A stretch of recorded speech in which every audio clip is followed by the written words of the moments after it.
April 25th, 2023 to order. Good evening, everyone. Thank you for being here. This evening's invocation will be given by Father Bill Swegnos from St. Ignatius of Antioch Roman Catholic Church. The invocation will be followed by the Pledge of Allegiance led by Vice Chair Laura Hine and the National Anthem sung by Osceola Fundamentals High School's choir under the direction of John Campbell. Please stand and remain standing until the conclusion of the National Anthem. Father Swegnos, please share the invocation with us.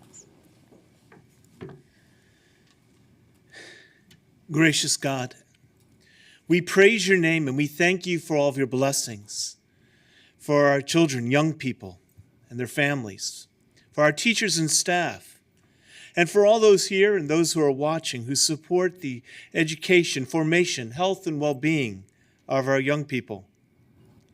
We ask that you set our hearts on fire. Fill us with your wisdom and understanding, patience and kindness, as we discern how best to serve you and your children. May our decisions and deliberations tonight not only bear fruit in our time, but in the ages to come. We ask this in thy most holy name. Amen. I pledge allegiance to the flag of the United States of America and to the republic for which it stands, one nation, under God, indivisible, with liberty and justice for all.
Thank you so much. You may be seated.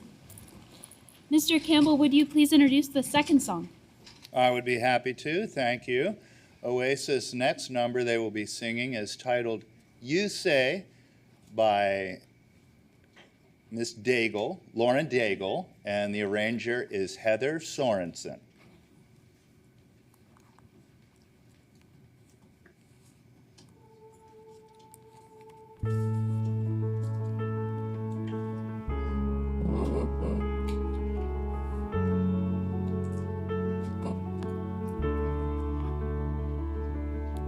I keep fighting voices in my mind that say I'm not enough.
right, so beautiful.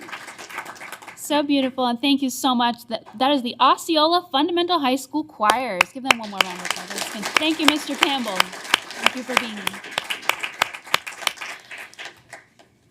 Now, I would like to introduce today's video. The Hollins High School robotics team, Nirvana, headed to Houston last week to compete against other teams from across the U.S. and the world in the FIRST, which stands for Inspiration and Recognition of Science and Technology, Robotics Championship. They placed 19 out of 48 teams in their division. So let's take a look at their preparation for this worldwide competition. I mean, going to Worlds as a second-year team is insane. It's really just amazing to see how far we've come and that all of our hard work is paying off. The publicity from going to Worlds just around the school has already gotten more people interested.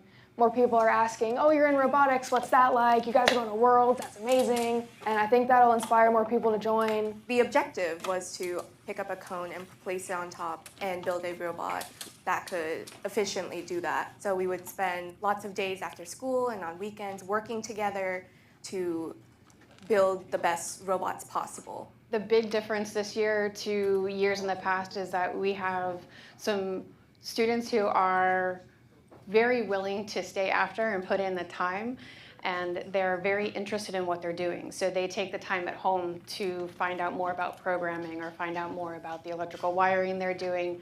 They take the time to ask the mentors, you know, how could we do this better or how could we do this differently?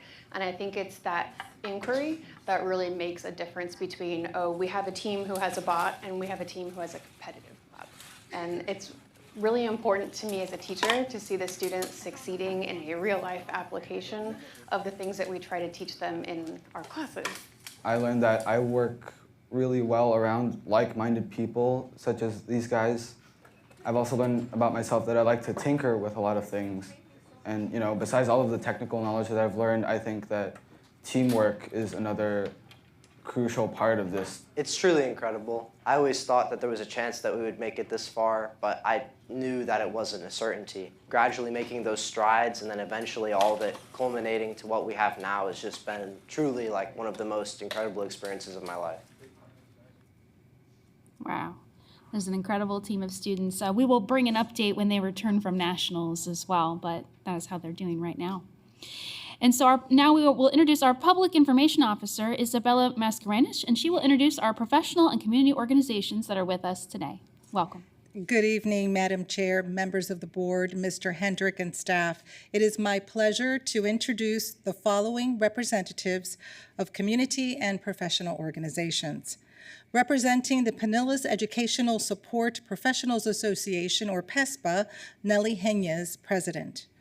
From the Pinellas Classroom Teachers Association, Lindsay Blankenbaker, Executive Director, and Nancy Velarde, President.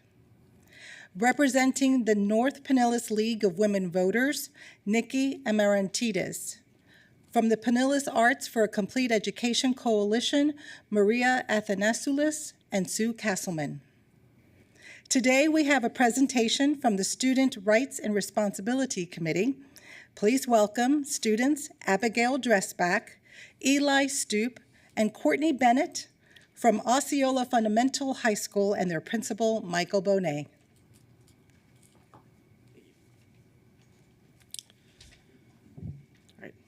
Hi, my name is Elijah Stroop, and I'm grateful to be here today to talk about Osceola's fundamentals academic standing. Osceola is a school known for its excellence in plenty of areas, but one of those that attracts plenty of people is its academics. After all, it's what primarily brought my family and so many others here, as Osceola has been an A-rated high school for 12 consecutive years. Osceola currently offers 28 AP classes and plans to add AP Pre-Calculus next year. This is a phenomenal academic resource for students, as those motivated enough will take full advantage of the plethora of APs provided to them and can potentially save a lot of money in college, as I myself will have taken 15 APs by the time I graduate, allowing me to have the same amount of credits as an undergraduate junior in college, saving plenty of time and money. Additionally, the school personally encourages every student to take an AP class throughout their high school career through their counselor, ensuring a certain level of care that not every academic institution can obtain. Osceola also offers several on-campus dual enrollment courses for both St. Pete College and Pinellas Technical College, such as the unique dual enrollment culinary program students can take in later years. These courses prove extremely valuable to students who do not feel comfortable with AP but still want to earn college credit for taking an equally rigorous course. However, I feel it wouldn't be fair to praise the academic values of Osceola without mentioning its staff. Every single teacher I've had through my 28+ classes has had an impact on me and the other countless students that have had them in their academic career, molding us into adults throughout the past 4 years. On top of that, our school would not be completely managed without the fantastic work of Mr. Bonet, former assistant principal Mr. Schmidt-Deal, who is now the principal of Eastlake High, and the new assistant principal, Dr. Smith, who I'm sure the students of Osceola will get to know and appreciate. There's still a lot more positive things I could discuss, such as the certification opportunities Osceola provides, but I'm sure I'd be here for a lot longer than any of us would deem reasonable. I'm committed to the University of Florida, and I plan to major in aerospace engineering with a possible minor in computer science. Thank you for your time, and I hope you all have a wonderful evening. Thank you. Good evening. My name is Courtney Bennett, and I'm a senior at Osceola Fundamental High School. As I look back at my time at Osceola Fundamental, I am just astounded at all the things that I have accomplished. OFHS opened doors for me to be a Girls State 2022 delegate, a Seminar for Tomorrow's Leaders delegate, and beyond this, Students' Rights and Responsibilities Committee. I have been a member of the International Thespian Society and Triad Music Honor Society since my freshman year, and I can confidently say that the arts at OFHS have molded me into who I am today. I have always loved theater, and when I started taking theater classes, I learned how to speak in front of people, which is a significant life skill for one to possess. Theater gave me the confidence to join the National Speech and Debate Honor Society, participating in dramatic performance, of which I am a national qualifier. The arts are crucial to student life at OFHS and bring people together. OFHS is one of few schools to have a culinary program, a student-run theater program, a superior-rated marching band and chorus, and numerous levels of photography, 2D, and 3D art. Osceola is a place where people support one another. So many different activities happen each day, and yet people still have time to do what they enjoy. For example, I myself am Triad President, District 4 Representative for Thespians, Oracle Liaison for National English Honor Society, and a superior-rated thespian and musician. But I am only one person. Eli is swim captain, a dual enrollment culinary arts student, vice president of the coding club, and is in the top 10 of the senior class. Abby is class president, cheer captain, a director, and flag football captain. We see each other as one thing: clubs, academics, and the arts. But OFHS students are so much more than that. We are involved. We are warriors. And even though I become a bull at the University of South Florida in fall of 2023, majoring in mathematics education, I will always be a warrior. I would like to turn it over to Abby. Thank you for your time. Hi, I'm Abigail Dressback, and I have the honor to be here today to talk about Osceola Fundamental High School's athletic programs and touch on our honor societies and clubs. In my 4 years of Osceola, I've gotten to participate in our soccer program, cheerleading program, and flag football program. I've also been grateful to be a captain for both the varsity cheerleading team and the varsity flag football team. Our school is known to be an extremely well-rounded school, and for good reason. However, our sports programs are one of our greatest strengths. This year alone, our football team was district champs. Our boys swim team was district champs for the 7th year in a row, with 14 total swimmers and divers going to state, including Eli, who spoke earlier. Speaking of state, our girls cross country team was state champions, as well as district champions, regional champions, and PCAC champions. Our boys soccer team was district champs as well. Our boys basketball team and our boys lacrosse team were both district runner-ups. Our girls track team are district champs. Our flag football team were PCAC champions, and we are still making a run at regionals starting tomorrow. Almost every single athlete on these teams are not just known as athletes. They're also known as Honor Society members, thespians, club presidents, members of the Warrior Pride Band, singers in our school chorus, student government members, AP students, anchors on our school show, O-Town, where we broadcast our information to the entire school, yearbook staff, online news, and so much more.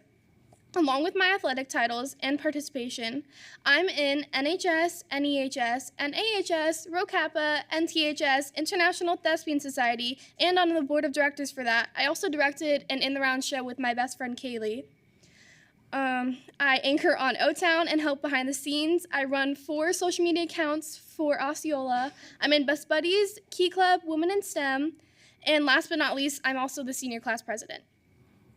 I would not be able to be as involved in my school as I am without the amazing staff and support system of it. Though it may seem that I'm involved in almost everything, Osceola has more than 50 clubs and honor societies. Therefore, I'm only involved in a little sliver of them. We have all these extracurriculars available to students because our administration cares. They care so much so that if a small group of students is immensely passionate about a topic and wants to form a club about it, they will then help them form that club. There is such a surplus of opportunities at Osceola that have truly resulted in myself and my peers getting the best high school experience as possible. I will be going to SPC and then USF St. Pete to major in digital communications and multimedia journalism. After all of the time and involvement I've had with my school, I can confidently say that Osceola Fundamental High School really is the home of academic success and warrior pride. Thank you. Thank you. That was excellent. Wow, you are busy. Thank you all so much. Thank you, Osceola High School, and to the Osceola Fundamental High School Principal, Mike Bonet, for being here this evening. Thank you all. Thank you very much. Now, Mr. Hendrick, are there any recommended amendments to the agenda this evening? Yes, Madam Chair, there are three. These were posted last week, but they are 717, 718, and 719. They're all administrative appointments for next school year. As I shared at our workshop, we wanted to get those done as soon as possible to give schools the opportunity to plan for next year. Absolutely. Are there any other recommended changes to the agenda? Seeing none, as board chair, I find good cause to amend the agenda as described by Superintendent Hendrick to amend items 7.17, 7.18, and 7.19. May I have a motion to adopt the agenda as amended? I have a movement of approval by Mrs. Hine. Second. And a second by Mrs. Meyer. All in favor, say aye. Aye. Any opposed? None. The motion carries unanimously, 7-0. Thank you. And now we will begin our special order of agenda. And we are going to be, we will begin with our special agenda with item 4.1, which is the recognition of the 2022-2023 Outstanding School Volunteers. And board members, we will be going down for this item to greet our volunteers. Mr. Hendrick, will you please introduce the item while we do that? Thank you, Madam Chair, and I'll give a second for our board members to make their way down. It's our pleasure tonight to recognize our outstanding school volunteers.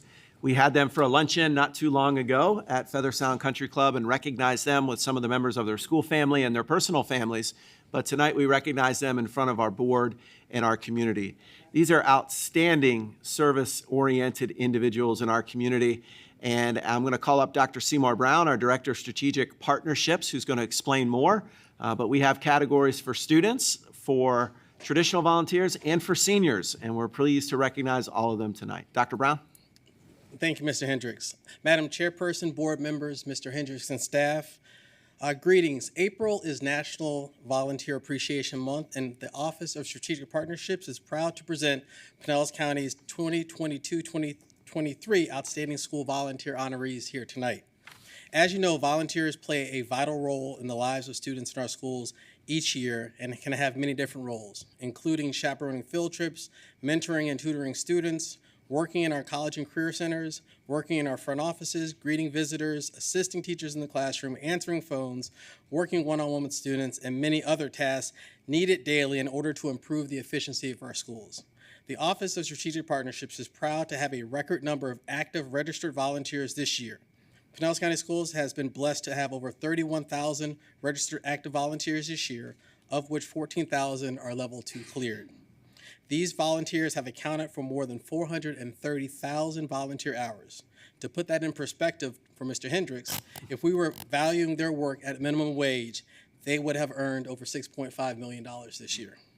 Through the work of our district volunteer coordinator, Mrs. Sheila Kane, who is here with us tonight, our school's family and community liaisons, and our school's college and career coordinators, the Office of Strategic Partnerships is committed to continue to increase the number of volunteers in our schools by improving the experience through training, recognition, and on the onboarding process.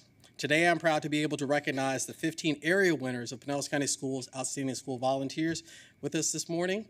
And just to tell you a little bit more about the program, the Outstanding School Volunteer Award is presented annually to volunteers who have shown outstanding dedication and commitment to quality education in Florida. This recognition serves to highlight and inspire strong school and community relationships, including innovative approaches to improve the academic performance and resiliency of students. The honorees today were selected from over 100 submissions and represent some of our finest volunteers in our district.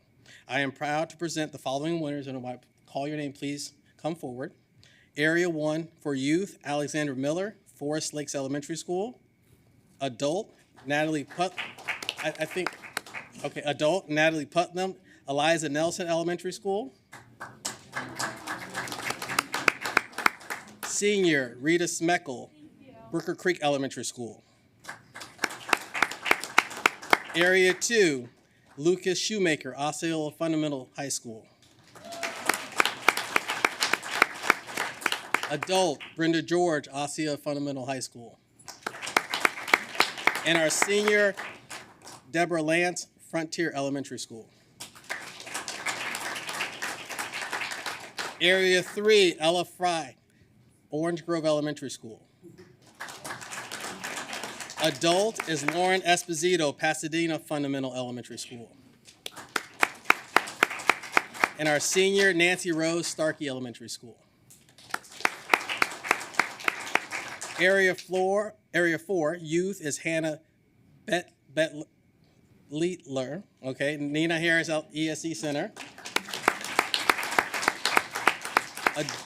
Adult, Jill Favor, MK Rawlings Elementary School. And senior, Peter Yelton, Northeast High School. And finally, for our transformation zone, we have Layla DeZebo, John M. Sexton Elementary School, for youth.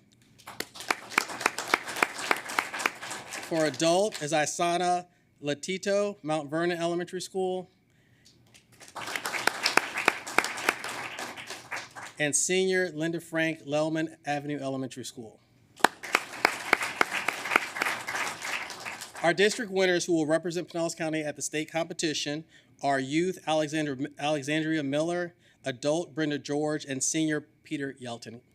Congratulations to all of our volunteers who were nominated for this award, so thank you.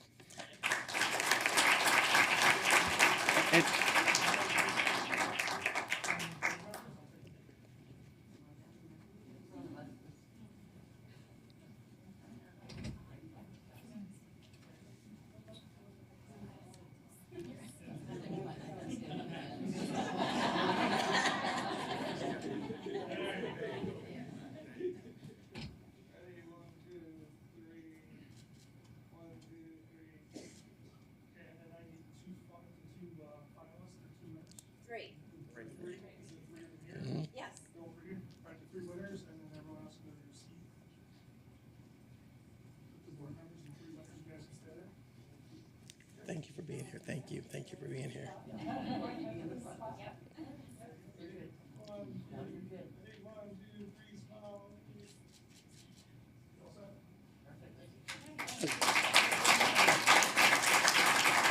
And just in closing, just for the board members, we want to thank you for your support of the volunteers and the mentors over the years. We are providing through a collaboration with you with business cards that have a QR code for registering volunteers and mentoring. So we have provided for you to hand out when you meet members in the community who want to be engaged with Pinellas County Schools. So thank you all.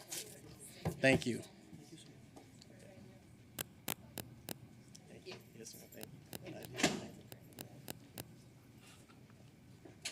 Thank you, Dr. Brown, and to all of our volunteers and the $6.5 million worth of their service so far this year, to our students, our adults, and our senior volunteers. And we'll kick it back to Mrs. Kane, our board chair, for the next portion of our meeting.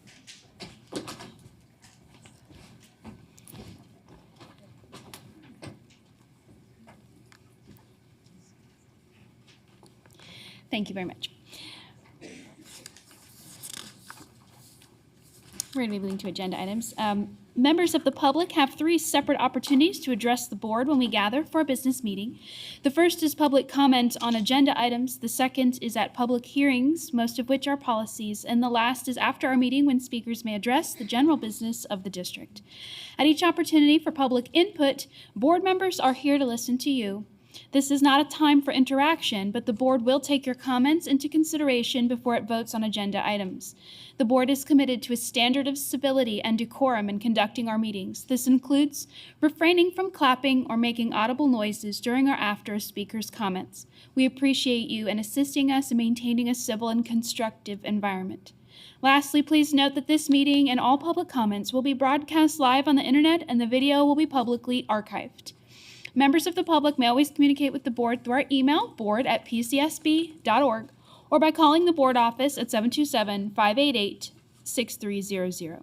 Thank you, Mrs. Hauk. Are there any speakers on agenda items? Yes, Madam Chair, board members, Mr. Hendrick, we have 4 speakers for agenda items. The first 2 are Bob Dixon, he's speaking to item 8.1, and Angela Dubois speaking to item 8.1.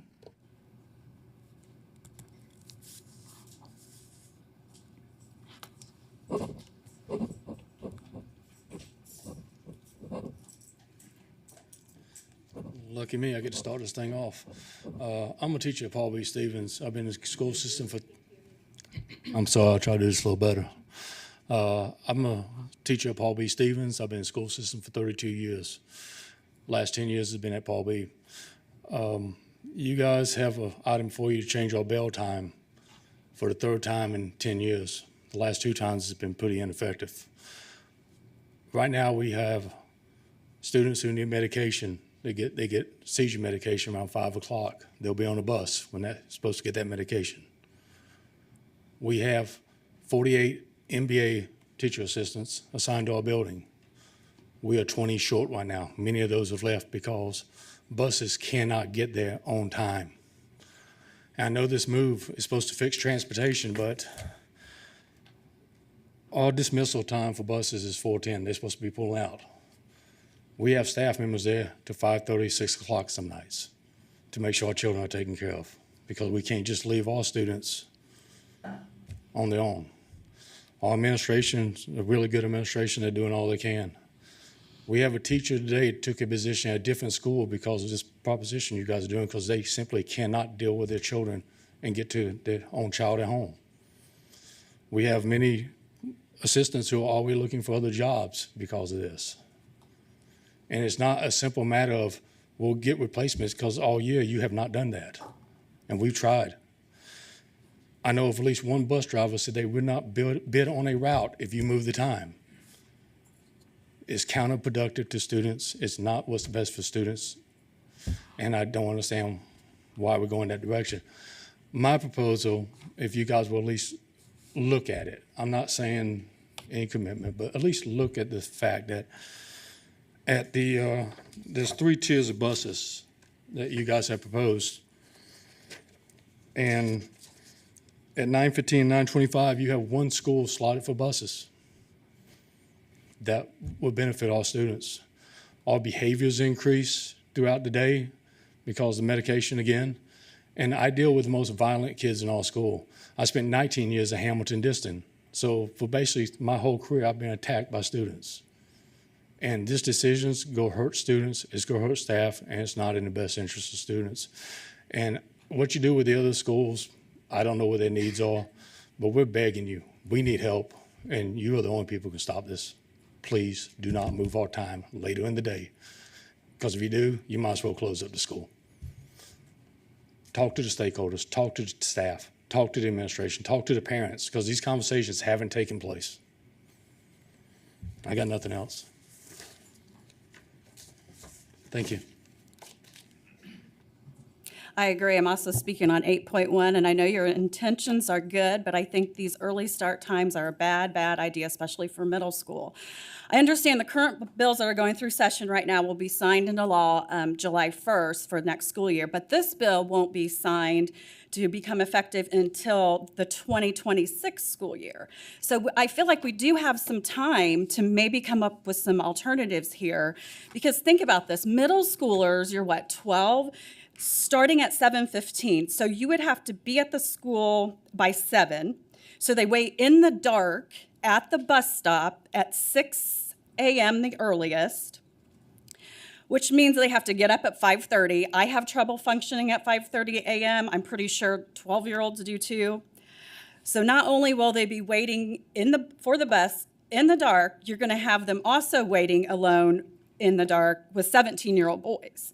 So we already had one student that was killed. I believe it was Matt Crossman, his uncle, talked to you guys about that. He was also at the Forward Pinellas Safety Transportation meeting that I went to a couple months ago in Clearwater, and he showed the video. His nephew was killed at 6:40 a.m. in the dark at the Bel Air bus stop. We already have one. We don't need another one. I really encourage, especially Carol, you and Stephanie, because you're both on that committee, maybe reach out to them and speak to them, table this for now. I think you two should absolutely vote no and talk to that team since you're on the board. And finally, I'm just asking all of you to actually vote down. I think it's a dangerous period. And like I said, we already had one student killed because of this, and we don't need another one. Vote no, please. Thank you. The next two speakers are Renee Chia, speaking to item 8.1, and Mark Clutho, speaking to item 7.8 and 8.1.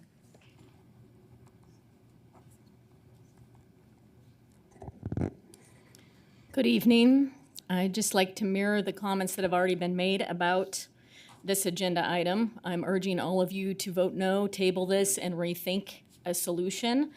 I don't think that the very early start time and merging the middle and high school bus times is going to be a very good idea. We have seen all the pictures of Ethan. We've discussed this at the safety meetings multiple times. I know the goal is to try and deal with the busing issue that you have and the short staff on busing and the transportation. But I think that should be looked at in a different way. I would suggest looking to contract out at this point, because as the gentleman said earlier, you've been trying to solve it all year so far and it has not been solved. It's still a major problem. So I would highly recommend you look to contract out to expand additional transportation ability to get these kids to and from school on time. So that's all I have to say. Please vote this down.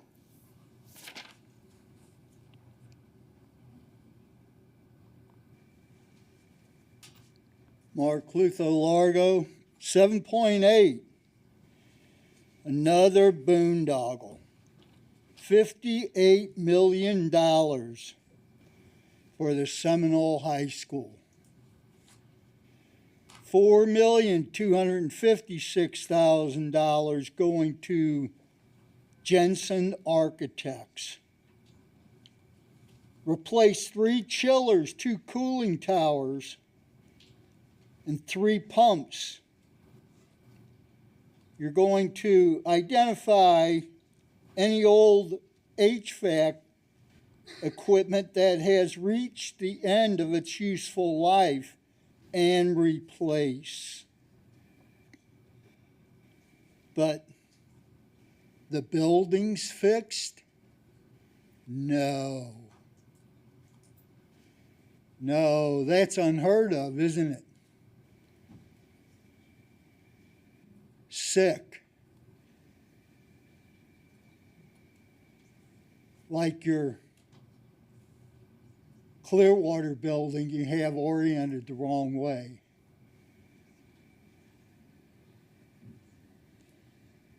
You don't get the high performance passive solar notion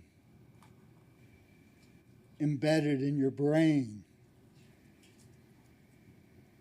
It's just too tough, isn't it? I mean, there's a long list of all these things you're doing, $58 million worth. But what the headline reads, world is heading in the wrong direction on climate change. And a rapidly warming Arctic rain where it used to snow. There's a thing called cause and effect. Your stupid buildings play a part. Again, if you don't make the high performance passive solar building and you keep belching the carbon with stupid things like what you're doing at Seminole High School, you get this result. Einstein said something about that, if you recall. You just won't never learn, will you? Madam Chair, there are no more speakers for agenda items. Thank you. No more speakers. There's also no unfinished business items. We are moving to the consent agenda. May I have a motion to adopt the consent agenda as amended? I have moved for approval by Ms. Meyer and a second by Mrs. Hine. All in favor, say aye. Aye. Any opposed? The motion to adopt the consent agenda has carried unanimously, 7-0. That brings us to item 8.1, the request approval of the estimated school opening and closing times for 2023-2024 school year, and the authorization of the superintendent to make additional changes as required by the statute or factors affecting the length of the instructional day. Do I have a motion for item 8.1? I have a move by approval by Mrs. Hine. Second. A second by Ms. Edmond. Mr. Hendrick, could you please introduce the item? Yes, thank you, Madam Chair. As a reminder, we brought this to 2 workshops to discuss transportation and bell times, the most recent one with the every bell time for every school, but also back in January because we wanted families where we were changing the bell times to have an opportunity to know that as they chose their schools for next year, if that was part of our district application program. So I'd like Mr. Herbick, our Associate Superintendent of Operations, to review those changes for this coming school year. And thank you, Mr. Hendrick, Madam Chair, and board members. As we discussed in the workshop, there were several things that transportation had asked to kind of pursue over the last year or so, and we want to thank you for giving us the opportunity to explore some new options in our routing system and the way we design our bus routes. And what you see here in front of you today is kind of a result of starting to put those pieces together. There is no one answer. In Pinellas County, there may be one answer in a small district somewhere else, but not here. There's a lot of different moving pieces. So what you see in front of you today is a combination of us being able to change the way we do arterial stops for our magnet and for our special application programs or district application programs.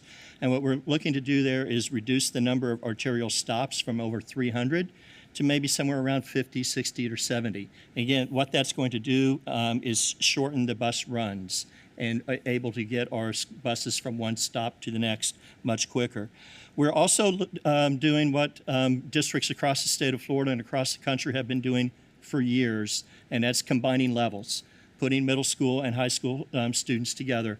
We've actually done this in Summer Bridge and very successfully did that last summer and have plans to do that again this summer for Summer Bridge, combining multiple levels. And in this case, what you see this year is combining 2 middle schools, Bay Point Middle School with Lakewood High School, and then combining East Lake Middle School with East Lake High School. We also are embarking on a ridership campaign in which traditionally in Pinellas, we have always granted a seat and designed our routes around the fact that everybody who's eligible, we designed our routes around them as if all of those people were riding. Again, what we've been learning recently across the state, and all of our neighbors close to us do this as well, they reach out to parents and they ask, will you be riding a bus next year? And if the parent says no at this point and they change their mind, we'll give them a bus ride next year. But what we're able to do is really refine our routes and take our buses only to those places where there's a need and not have routes going all over the place. All of those things together help shorten routes.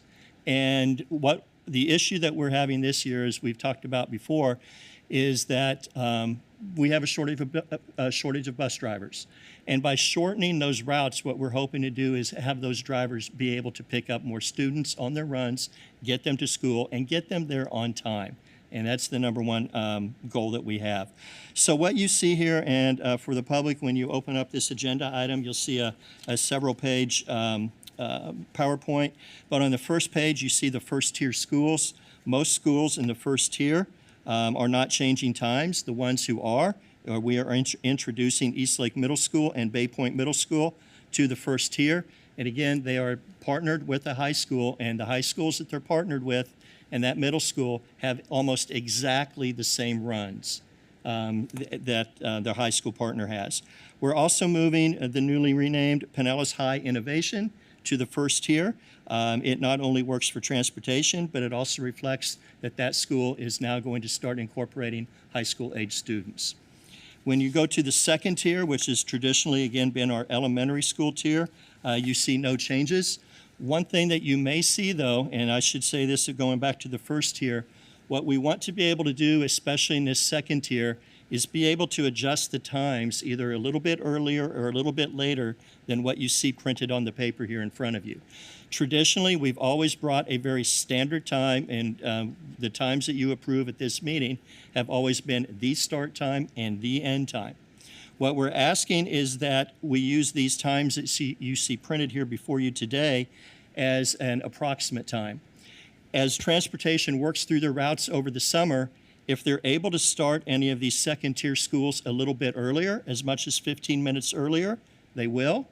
If they need more time to get a bus to the school than the time that's printed on here, and if they need to start the school maybe as much as 15 minutes later, we're giving them leeway to do that with your approval of this today. What we will not do is start any of the first-tier schools any earlier than the time that they're printed, and we will also not start a middle school in the third tier any later than what is printed on this sheet today. However, if there's an opportunity to start a middle school a little bit earlier, we would love to be able to take that opportunity and do so over the summer. And so when you go to the third tier, you see the list of traditional middle schools. You also see Nina Harris and Paul B. Stevens. I know one of our speakers spoke about Paul B. It was moved 10 minutes later this year. If there's an opportunity as we go through the summer and we're able to move that a little bit earlier, as it was this year, to a 10 o'clock start, we will definitely take advantage and do that. And again, approving the schedule the way it is presented to you tonight gives us the opportunity to do that. But again, we would not start that school or any school in that third tier any later than it is right now. So again, what we're asking you to do is to approve these proposed kind of approximate bell times. And again, with those exceptions of high school any earlier and middle school or third tier any later, give us the flexibility to move those times 15 minutes one way or the other, especially in that second tier. We would be able to do that, and we would be able, we would share the exact start time with parents before July 1.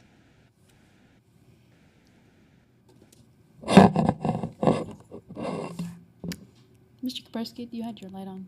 Did you need to speak to this? No. All right, Mrs. Hine, is there any discussion? Thank you. Yes. Boy, transportation's been tough this year, hasn't it? On us and certainly on all of the parents. And I have a middle schooler who takes the bus, and it's been tough on us as a family as well. And hundreds of children every day getting to and from school on time. It is our job to get our students to and from school on time and safely. And we take that job very seriously. And it's something we talk about regularly, and this year has been really tough. There have been a lot of students that have chronically missed first period classes over and over again, who are chronically getting home late over and over again, and it causes significant issues. Now, a couple of things. I think that this shift to the reducing the arterial routes from 300 to that 50 or 70, I think that's smart. It's more efficient. It will help with getting kids to and from school on time and home. It's going to be a major change for families. And so I know at our workshop, we talked about communicating early and often. I know we said July. I don't know if it's July 1st or July 15th or what that date is, but we need to let parents know, because they are changing. Your bus stops are changing. Your bus stops are changing. Not just the 3 schools that have time shifts in here, but also bus stops will be changing. And so we need to let them know where those new bus stops are and what time your children need to get there, because you potentially will need to drive them to their bus stop. for that. And so to be able to make those plans, I think that the ridership campaign is really smart. I wish we'd thought of it several years ago, and to ask people if they are or not going to take the bus and make the plans around that. You know, I think one thing that's really difficult is we've been working on later high school start times for a few years. And as you can see in this presentation with these couple of schools, we're going the wrong direction. And that doesn't feel good. And it's where we are. It's where we are when it comes to the number of bus drivers that we have and how to get these 80,000 students to and from school and home safely. So I know that we are committed to getting those start times later as well. I just want to mention that I think that the reduction of the arterial routes, the ridership campaign, number one, that is going to help us get all kids to and from school on time. And that is our priority at the moment, and safely. And then number two, we're also hoping it creates a little more space, and maybe next year we can shift those start times a little bit better and a little bit later. But we have to see first before we. Is that a true statement? Yes, ma'am. So that's still a priority for us. So those are just a couple of things. I'm prepared to vote in support of this, but I just wanted to make clear those couple of pieces. Ms. Meyer, you had your light on? Yes, thank you very much for this presentation and for laying all of this out for us. I did want to actually ask a question. I know that we started the ridership campaign recently. What has been the response of that? If you could share that with the board, please. I don't have the latest numbers I do, Mr. today. Herbert. I do. Okay. Yeah. Okay. Thank you, Mr. Henry. Sure. As of 4:30 today, we had 13,245 responses. Remember, there's about 33,000 eligible for transportation, about 22,000 ride. And so over half of those that are currently riding have responded. And we'll continue with that throughout the month of April and then by about mid-May. Thank you very much. All right, Ms. Edmond, you had your light on as well? There we go. Thank you, Mr. Herbeck, and the transportation team and staff for the presentations, as well as working hard to provide solutions. I know at the workshop, I asked a question related to routes that share schools and if there would be an assistant on those routes. Can you talk about safety measures that are going to be in place, as well as the fact that there would be an assistant on the shared routes? Yes, there will be an assistant on the shared routes. We had one on all of those last year in Summer Bridge with absolutely no incidents whatsoever. We'll have another assistant on this coming year's Summer Bridge routes, but there will be an assistant on those buses next year. And what the assistant really does is to make sure that the needs of every child are met, whether they need assistance getting onto or off of the bus, but also to help the driver maintain a little bit more focus on the road, as opposed to dealing with students and whatever issue that they may have. So there will be assistance on those combined routes. And then as it relates to safety, we talked about this in the workshop as it relates to the arterial bus stops, what is being done to ensure that the stops are safe, even though they might be further away from the normal stop that a family may have. Yeah, there will be no changes to our safety rules and safety procedures with the arterial stops. There'll just be fewer of them, and so the same safety measures that we have now at our current stops will ensure that they are in place with the ones that we are creating. And the good news is that the majority of the arterial stops that we will be using next year are our own sites. They're going to be middle schools, they may be elementary schools, they may be high schools. We're really targeting our middle schools and some of our service centers. And so we know those sites are safe. They already have bus lanes, and we'll take advantage of those bus lanes as well. And in addition, there'll be school district personnel there preparing to open school and being able to help, again, with student needs as they arise. Thank you. Ms. Cook? Thank you. I'm looking at the times for Nina Harris and Paul B. Stevens.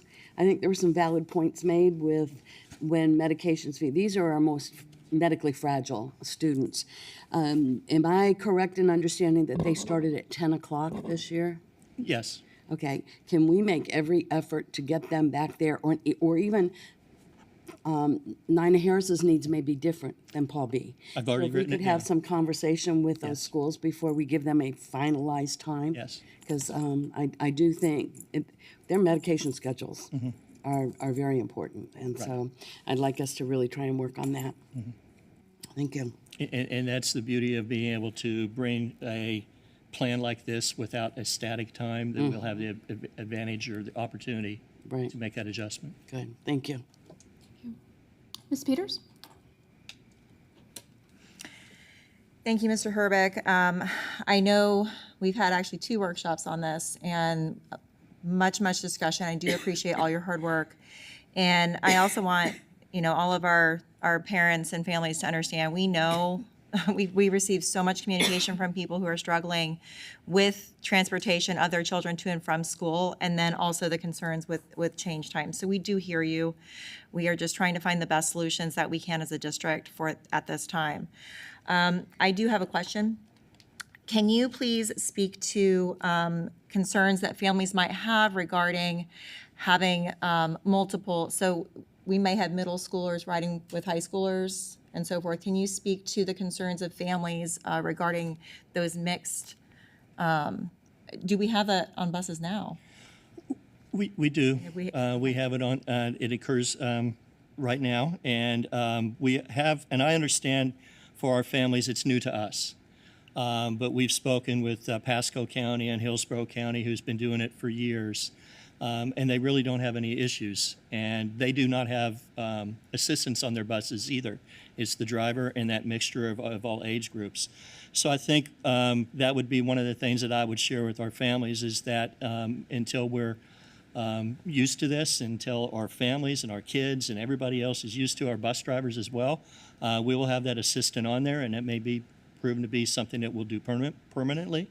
But we definitely will have an assistant on that bus. Okay, thank you very much. Mr. Hendrick?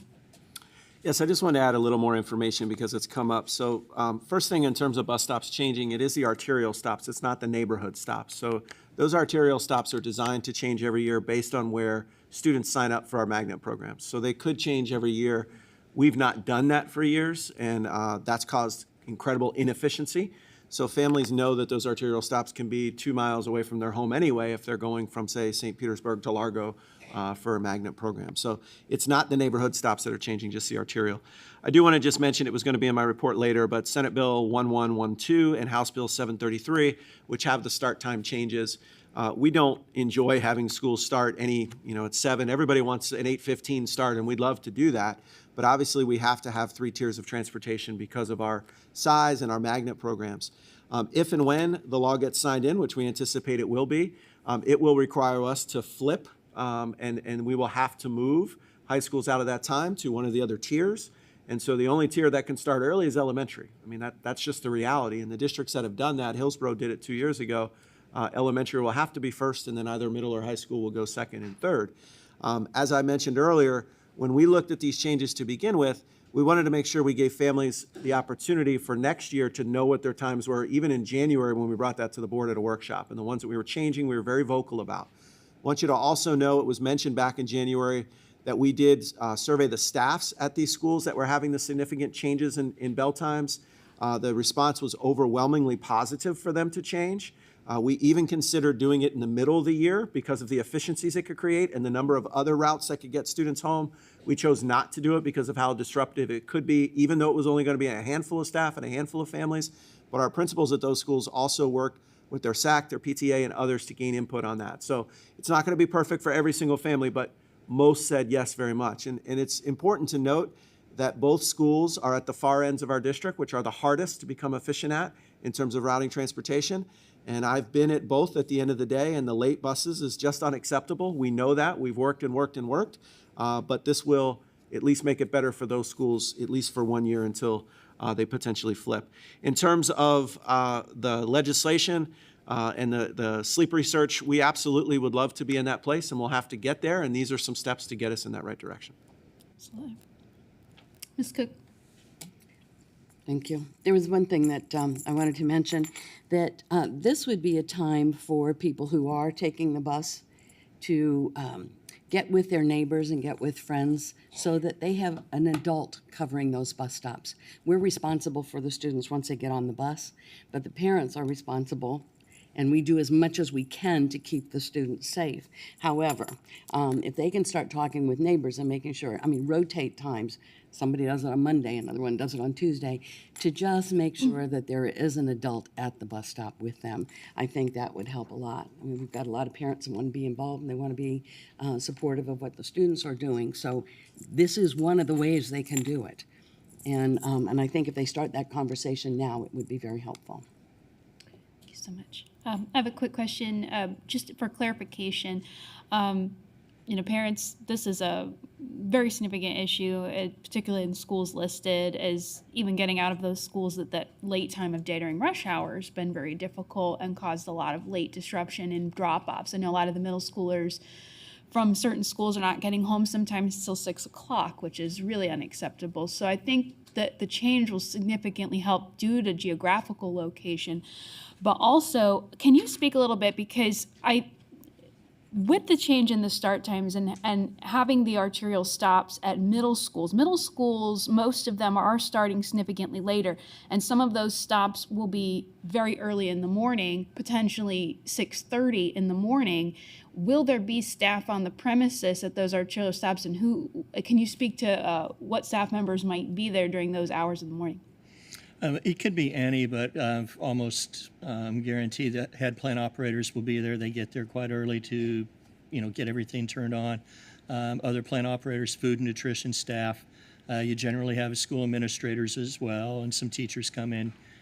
Some of them choose to come in early on their own, but there will be staff there. There's not going to be an assigned person there to stand there at that bus stop, but there will be staff there in case somebody needs, student falls and has an injury or something like that happens, somebody will be there. Thank you very much. Any other questions or comments from the board? Not seeing any more lights. With that being said, we have a motion by Mrs. Hine and a second by Ms. Edmond for the approval of item 8.1, the estimated school opening and closing times for 2023-2024. All in favor say aye. Aye. Any opposed? Hearing none, the motion to approve item 8.1, the approval of estimated school opening and closing times for 2023-2024 school year, and the authorization of the superintendent to make additional changes as required by the statute or factors affecting the length of the instructional day passes unanimously 7-0. Moving to new business, are there any items to be introduced by the superintendent? Thank you, Madam Chair. I wanted to first bring the board and the public just an update on our board policy 2250, which has to do with instructional materials and challenge materials, and let the board and the public know that over the course of the last several weeks, we've had several school-based committees meet as outlined in policy 2250, and also the library media review team, which was outlined in our administrative procedures. Obviously, the board voted on this policy back in January, but the procedures and the policy were revisited at the March board workshop, and want to let you know that those committees and the review teams have been occurring. We'll continue to implement those in our current policies and processes, but also, for the benefit of the board and the public, know that we'll likely need to update our policy as House Bill 1069 may impact classroom materials or other library collections in the future, and we'll make adjustments, and also learn from the things that we've done this year to make policy improvements from what we've learned. I want to thank the board today. They started this morning at Pinellas Technical College with a showcase called Pinellas Together. We hosted an event with St. Petersburg College, Pinellas Technical College, the Pinellas Education Foundation, and the college's Board of Trustees and Foundation to visit our schools today. We visited elementary, middle, and high schools in 7 different tracks, from the arts, international baccalaureate, medical and wellness programs, technology, education, student experience. And so each of our board members were on a minivan heading out to schools with a number of members from the college and other folks. And the goal was to bring our systems together, and as we look at education for all of Pinellas County and really work on workforce development issues for our county and our 1 million residents. I want to thank President Dr. Tanja Williams for being there with her staff and also working hand in hand with us as we build a stronger Pinellas County for all. For the board and for our parents and especially for our students, the Florida Assessment of Student Thinking, our new assessment this year, we started Progress Monitoring Session 3, or the final one. The window opened for pre-K through grade 2 yesterday, and we'll do so for the rest of students next week. Our schools have worked very, very hard to prepare our students for this new assessment, and we are happy as part of this new assessment that parents get nearly immediate results. So within a week, which is much, much different than the past where you may take 2 months to get those results. And so those specific assessment dates are on our website, and certainly schools have been informing parents and students. As was mentioned already, the legislative session is well underway. Committees are winding down. The budget conference began this week, and lots of news coming out of Tallahassee today on that. But I wanted to just mention a couple of other bills that are relevant, particularly House Bill 1537. Just recently, that was added to the special order calendar for today, and it has to do with high school graduation requirements. The class of, over the last 3 years, our students in high school have had different requirements for the exit exam, going from the class of 2020, which had those waived because they couldn't finish the year, the class of 2021, and then the class of 2022, 2021 had them waived, 2022 had the previous ones back in play. The class of 2023, who's scheduled to graduate in less than 4 weeks, have had an increase in their graduation rates in terms of the exit requirement. I have petitioned our legislators from our delegation, and the board knows that, on your behalf to ask for the same requirements that were in place for the class of 2022. It is fair for the students who are graduating this year, many of which took algebra in 9th grade, who did not finish the course, did not have an opportunity perhaps to test in their 10th grade year, and all the issues that came with quarantines and everything else. It's been a difficult time for that group to get here, and graduation rates across the state will dip significantly if there's not changes made in these concordance scores that have been in place for previous groups of students. That's not to say that our students haven't known that this was a possibility or have not been working feverishly to achieve that, but it is not fair to them, and we've been petitioning the state to allow that to happen. A couple of other ones I've already mentioned, the school start times. Also wanted to just mention for the board, House Bill 1259, which has to do with capital outlay fund, and sharing that with charter schools would also fiscally impact our district in a negative way, and it's important that we continue to weigh in on that. I already mentioned the transportation ridership campaign for those families who have children that are eligible for transportation. You can go to your child's Focus account to log in and make your selection for next year, and you can also find more information on our webpage about that. Lots of good news happening in the district, and I want to share that this year we were the statewide winner for the Florida College Access Network FAFSA Challenge. That means that our students applied for financial aid in college, our seniors currently, at a greater rate in terms of improvement than any other district in the state of Florida. I want to thank our students and their families for pursuing college, technical college, St. Petersburg College, traditional four-year programs.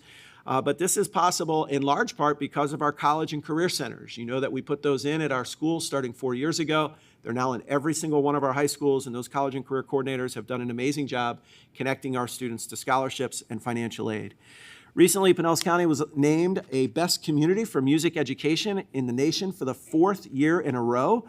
That's a great designation. Only 6 districts in the state of Florida received that designation from the National Association of Music Merchants, and we're thrilled to be able to highlight the arts in our district and thank the community for their continued support of the Pinellas County Schools referendum, which helps in part to fund our programs.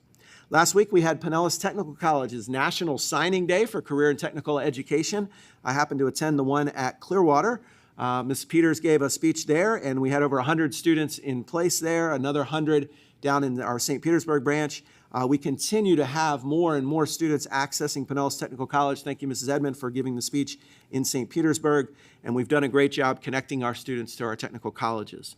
The first annual Transformation Zone Math Carnival was held last week. We had on Friday night, across catty corner from the Rays Stadium, while the Rays game was going on, we had over 600 families there engaged in math. It was fantastic. I want to thank our Transformation Zone and our teachers who are out there educating our students and parents on Friday night.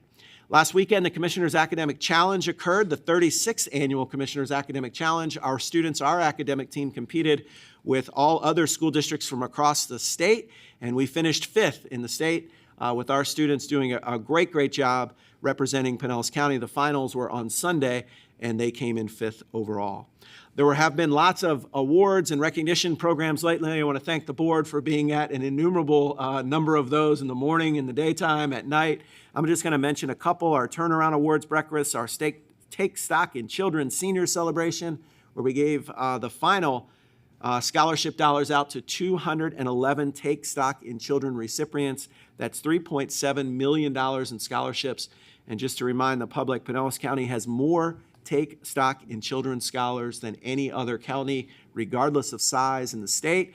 And that's because our business community and donors continue to support those. So thank you to our Education Foundation for those scholarships. We celebrated Leadership U, a graduation ceremony for Pinellas County Schools employees recently. Had a number of board members attend that. And I also want to mention our Pinellas Road to Recognition event, which was last Saturday at USF St. Petersburg, honoring 700 seventh graders that challenged themselves in seventh grade by taking the SAT test. That's a challenge for anybody, but certainly for a seventh grader. High-achieving students who took that test in March received their results last week, and their parents came out to learn more about that path to potentially being a National Merit Scholar, which, by the way, will honor over 60 tomorrow morning at USF St. Petersburg in our honors breakfast. And finally, as I do each meeting, I want to celebrate our employees, and one of our superintendent standouts today is Sarah Alvarez, a college and career readiness coordinator at Northeast High School. She has been with Pinellas County Schools for 3 years as a college and career coordinator, first at Gibbs High School and now at Northeast. And this was written by the principal at Northeast, who said, "Her passion for college and career readiness has been evident from the first day she stepped on campus. She coordinated a fantastic college and career fair. Our students were thrilled with the opportunity to meet with and investigate various colleges and career opportunities. There was a buzz in the air." She also serves as the volunteer coordinator and conducts tutoring sessions for small group interventions with students and goes out in the community and finds volunteers to help with our students. She genuinely cares about the future of our students, and it shows. Thank you, Mrs. Alvarez, and all of our employees for their continued great work. Thank you very much, Mr. Hendrick. Is there any items to be introduced by the school board attorney? Mr. Kapersky. I have no report. Thank you. Thank you. And any items to be introduced by the school board? None? Pretty well covered it. I did a great job. All right, thank you. For Ms. Woodford, is there any requests in the meeting? Madam Chair, I did not note anything I this didn't evening. note any. Paul B. Stevens, yes. Thank you very much. Is there any further business for this meeting? Seeing none, before we perform our board meeting evaluation, we will adjourn the meeting and move to the public participation portion of our meeting. With that, the meeting is officially adjourned. We will now move to public comment on the general business of the district. Please note that the views and comments of the public speakers are their own, are not endorsed nor sponsored by the school board or district. We cannot ensure the accuracy of statements made, but will review concerns that are raised and take appropriate action, which may include clarifications or the referral of speakers to the proper staff member for assistance. The board is committed to a standard of civility and decorum in conducting our meetings, and this includes refraining from clapping or making audible noises during or after a speaker's comments. We appreciate you assisting us in maintaining a civil and constructive environment. Additionally, please note that although board members or Superintendent Hendrick may leave the dais briefly, there are speakers in our back room. We will continue to be able to hear your comments throughout. Thank you. Mrs. Houck, would you please introduce our speakers? Yes, Madam Chair, board members, Mr. Hendrick. We currently have 33 speakers. The first two are Brant Robinson and Michael Johnson.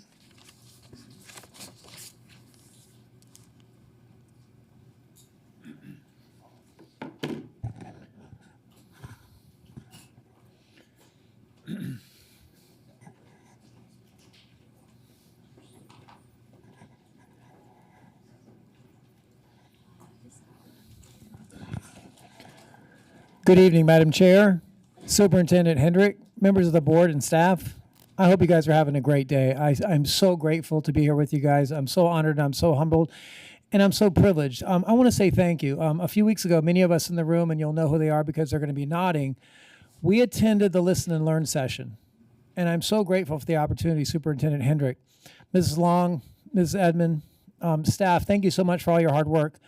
I'm so grateful because for those of you who weren't there, what was modeled there that night was something that we call fair process.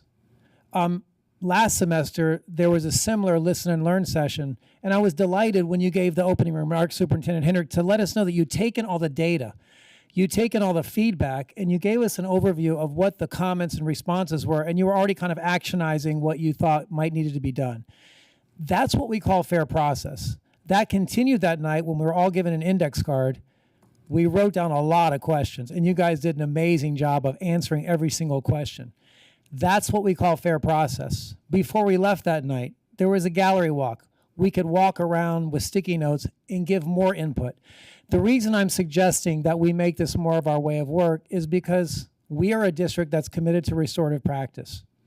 We know the challenge is in rolling out that initiative, but I think all of us here believe in it. I went so far as to become, along with my wife and many people here that are part of PCJ, we became licensed trainers because we felt so strongly about restorative practice.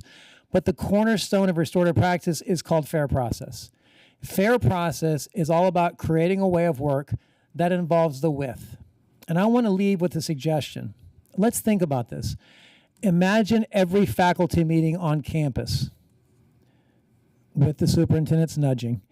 Imagine every faculty meeting having a way of work in which teachers' input was sought at every faculty meeting. And then the next faculty meeting, that input was revisited. In our classrooms, we're always assessing our students with a little a. We get feedback from them, we modify and adjust. It's what we do well in our classrooms. We need to make that more of our way of work, because when you do that, when you take input from your stakeholders, when you take input from your professional teachers, and then you validate that with follow-up, everybody feels like they're part of something going on that's special. It's transcendent, it's transformative, it involves the with. So I'm not saying it has to be done at the first faculty meeting next year. I'm just saying consider a way of work in which everybody was always feeling validated, feeling valued, and feeling part of something special. You guys, thank you so much for the opportunity.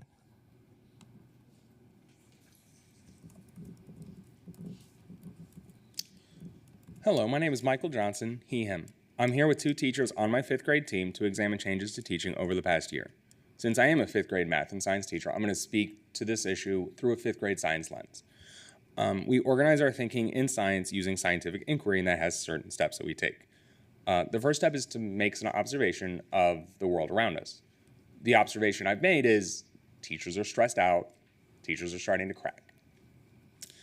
I'm going to use myself as a control for the scientific inquiry, because I am a cisgendered, straight, Caucasian man, and I am from a very Catholic, very middle-class background.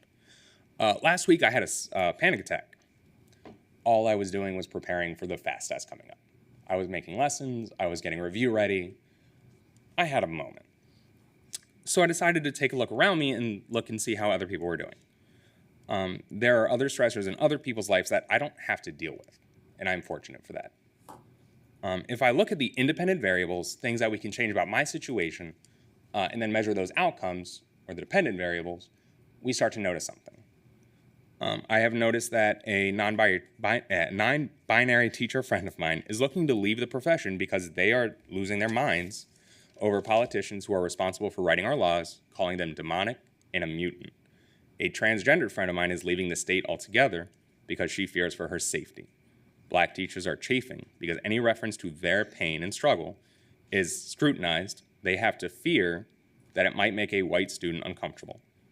Teachers have to be fearful of parents searching through their own libraries just in case we are in possession of subversive text. Public school money is being redirected to charter and private schools so parents can then resegregate their children. And the children from those lower income families are no longer receiving a quality education. I have had 2 mentor teachers over my 7 years quit our wonderful profession, and the evidence is showing that our job is only getting harder. For the conclusion statement of my scientific inquiry, I need to say that it is important for teachers and parents to stand in solidarity against a wave of bigotry that is sweeping through our public schools. As a final comment, I would just like to address the difference between the definitions of nice and kindness. Being nice is speaking in a calm, even-toned voice. Please don't mind as I strip you of your dignity. Thank you for sitting down and being quiet in the face of oppression. Being kind is standing up for the marginalized, screaming passionately that we will not allow you to rob us of our personhood or dignity. In times of inequity and tyranny, it is our duty to resist. Thank you.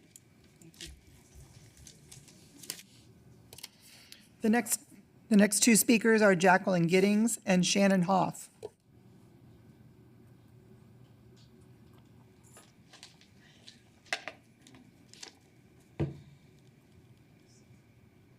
Good evening. My name is Jackie Giddings, and I have worked for Pinellas County Schools for 35 years and counting, all at the same school.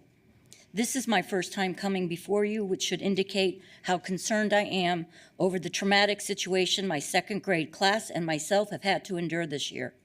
I am here to ask you to fix the MTSS process for behavior. This is not a school administration problem, but an MTSS process problem.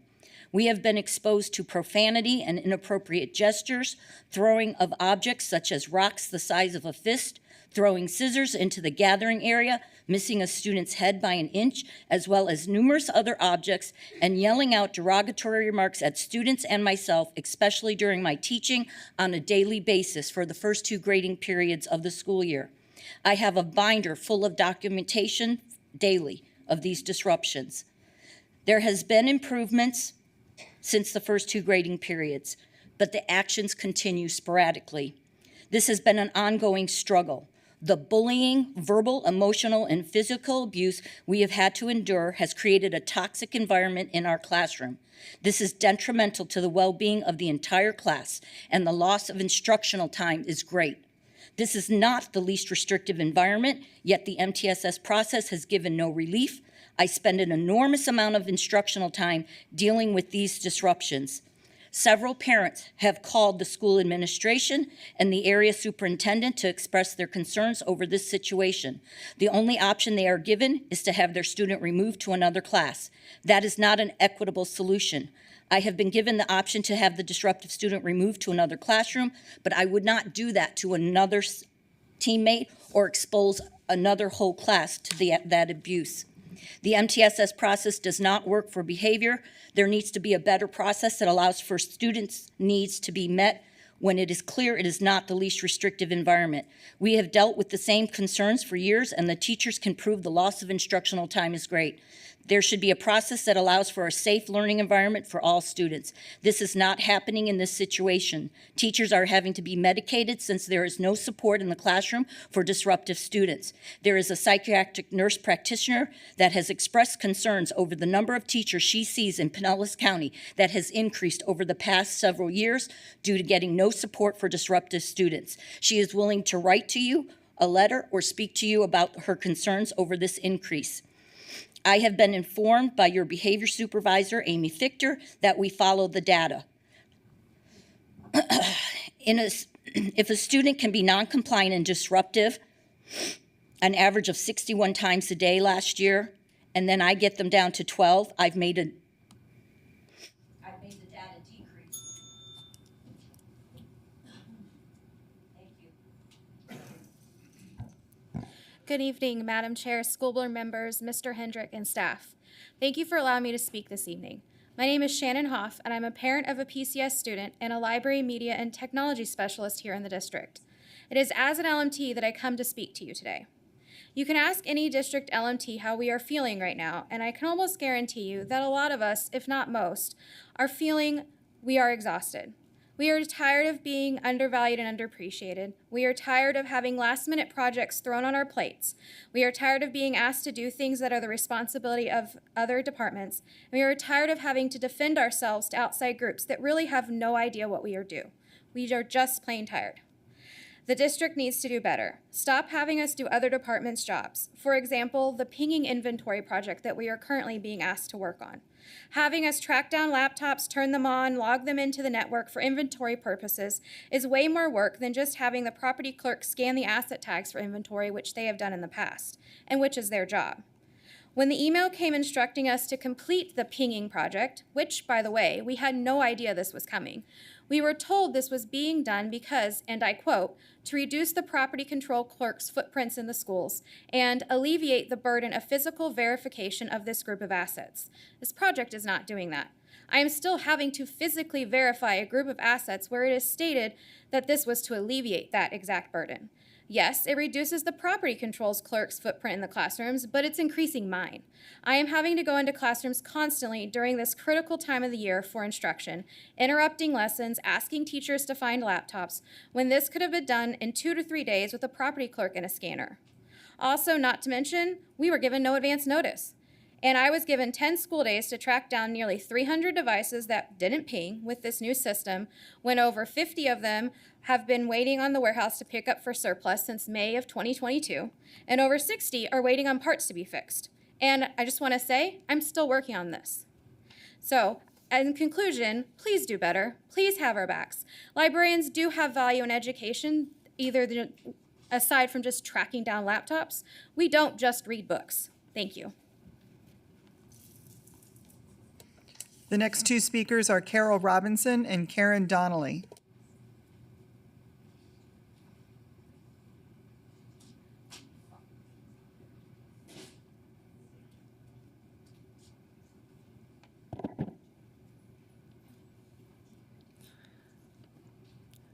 Madam Chair, Superintendent Hendrick, members of the board and staff, John Lewis said, when you see something that is not right, not fair, not just, you have to speak up. You have to say something. You have to do something.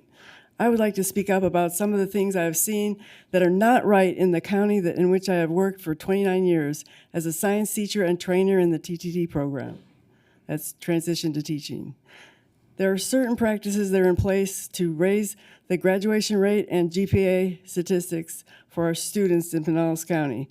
These practices do not serve the students of Pinellas County well. First, I'm going to talk about a program called APEX. This is used for credit recovery. Ideally, it's a program that's monitored closely to make sure the students meet all the standards and get the credits and graduate on time. In reality, there is no fidelity in the application of the program. The result is that students recover credits, years worth of credits, in weeks with apps on their phones like Brainly or Photomat that allow them to answer any question instantly. If they can't figure out how to add these apps to their phones, counselors will jump in and do it for them. Teachers have to compete with this instant class credit versus real school. APEX teachers are replaced if they don't pass everyone, ban phones, or even try to stop practices like gambling in their APEX classrooms. To raise the GPA, there's also a practice in place. If a student fails an elective class, even after the final exam has been given, the class just disappears from their records. Attendance, another issue, is voluntary in Pinellas County. There are no longer any real consequences for not coming to school. Teachers are told when a student has missed 40, 50, 60, over 100 days, what have you done about it? Referral numbers in the county are down, and discipline instances are down because referrals are not processed. I've had 2 APs tell me their names don't want to be given. That they have orders not to process most referrals. The teachers at my school, Dunedin High School, have not been given real referral forms since February. The discipline reasons have been recoded or rewritten if they actually are processed. Finally, there is no real accountability for the abusive behaviors of some administrators. Being the lead union rep at Dunedin High School. Thank you.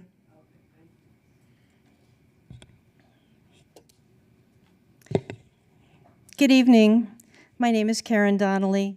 I'm a retired teacher from Pinellas County Schools. I'm also currently a small business owner in St. Petersburg. I basically have come here tonight to say how much I love our teachers. I want them to know there are many, many of us out here who know what you do and how hard it is for you to do that, and how many obstacles are in your way, and how much our legislature has hurt you, how much billionaires who have funded think tanks that supply the bills to legislatures in this like a cannon, who have hurt so many of our democratic institutions.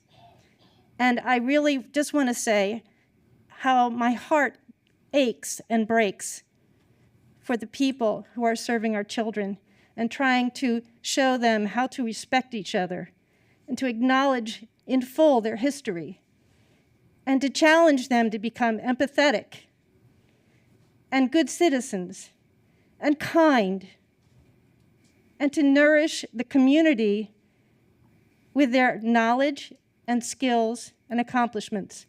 I love you all, and I respect you all. God bless you. The next two speakers are Riley Reddington and Lee Bryant.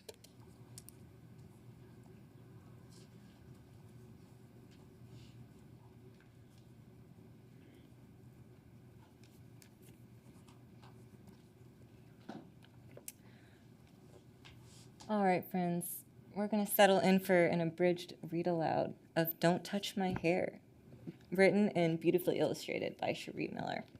It says, I'm Aria, and this is my hair. I love my hair. It's soft and bouncy and grows up towards the sun like a flower. Actually, everyone loves my hair too. When I walk Excuse down me, the Ms. street- Riley. I'm sorry, we've stopped the timer so as to not use any more of your time, but our rule is that if you're speaking, you're addressing the board. Oh, And- sorry, I and was trying to we show the apply that to pictures to everybody, so everyone. Okay. feel free to read it to the board, but we apply Okay. that rule equally to everybody. Thank you. Okay. It says, actually, everyone loves my hair too. When I walk down the street, I hear so many compliments. It's great that people love my hair, but some love it so much that they want to touch it. I don't like this. They're so curious about my hair that they try to touch it without even asking for permission. I get very good at avoiding hands. I have to start looking for ways to hide my hair. I try blending in with the scenery, but I'm quickly spotted. I try hiding underwater, but that doesn't last long. She tries going to the jungle, to a faraway castle, all the way to outer space, but it doesn't seem to matter. Finally, I find a place where no one wants to touch my hair. But after a few hours, I get lonely. We're gonna skip. She decides to go home. Eventually, she's had enough and she says, that's enough. Don't touch my hair. This is my hair. It's great that you love it. I love it too, but please just look at it and don't touch without my permission. The next time someone wants to touch my hair, they ask. Now it feels great to walk down the street without anyone trying to touch my hair. Some people still ask, but if I say no, they listen. All right. So I read this book with my class of kindergarten and first graders, and it led to some really fruitful discussions about personal boundaries, how to respect others and yourself. And ultimately, unprompted, the kids went around asking if they could hug each other. And most of the replies were yes. Now, this book, if scanned, as is currently being required by our library media review team, would likely be determined to be in violation of Ron's Stop Woke Act. When talking about this act, he states, we won't allow Florida tax dollars to be spent teaching kids to hate our country or to hate each other. The disconnect here is clear. What else is clear is how this has nothing to do with dismantling hate and everything to do with centering white guilt. Our legislation may have never learned how to grapple with their privilege in a productive way, and they now want to ensure that our students are never able to either. That our students are never given the chance to have these discussions and to learn from experiences that are different from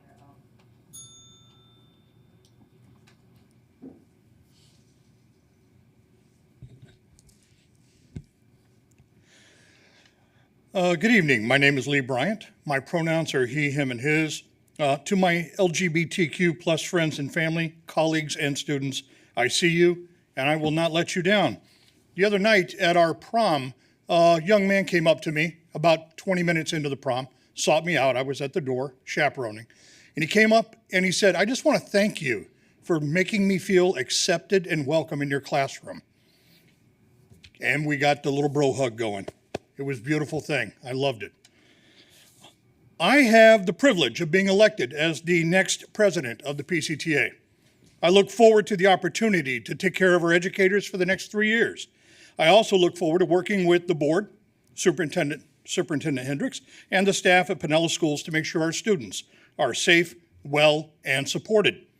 We can do that if we take care of our faculty and staff at our schools to make sure that they also feel safe, well, and supported. Our state government is placing unneeded burdens on our educators and the education unions around our state. It wasn't that many years ago when Governor Scott signed into law the requirement that education unions must have 50% density within their counties, a simple majority of the workers. I can understand the number even if I don't agree with the law. Now the state is digging up and moving the goalpost off the playing field and into the parking lot. Requiring a supermajority of members is undemocratic at its core. The lawmakers proposing this bill say they just want to make more people join the union. And the unions talk to more people. And yet they add restrictions to our unions being able to talk to the educators. Those lawmakers are speaking with a forked tongue. And remarkably enough, they have exempted firefighter, police, and correction officers from the same requirement. It couldn't have anything to do with the voting records of these groups and the perceived voting records of educator unions, could it? It couldn't be a little patriarchal poisoning, could it? I mean, the police, firefighters, and correction officers are male-dominated professions, and education is mostly female. I encourage our educators and support staff to get into their unions now. Meet and beat their attempts to disband your collective voices. 60%, while not fair, is doable. And finally, let me say that liberty for thee, but not for me, or not for we, is not what we can call democracy.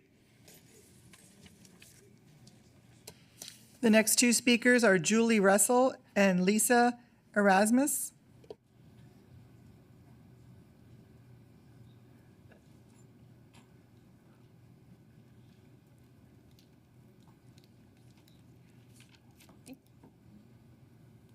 Hi, good evening. Thank you. I just wanted to read for a moment about, or talk to you a moment about introducing challenging thoughts and diverse materials into our classroom.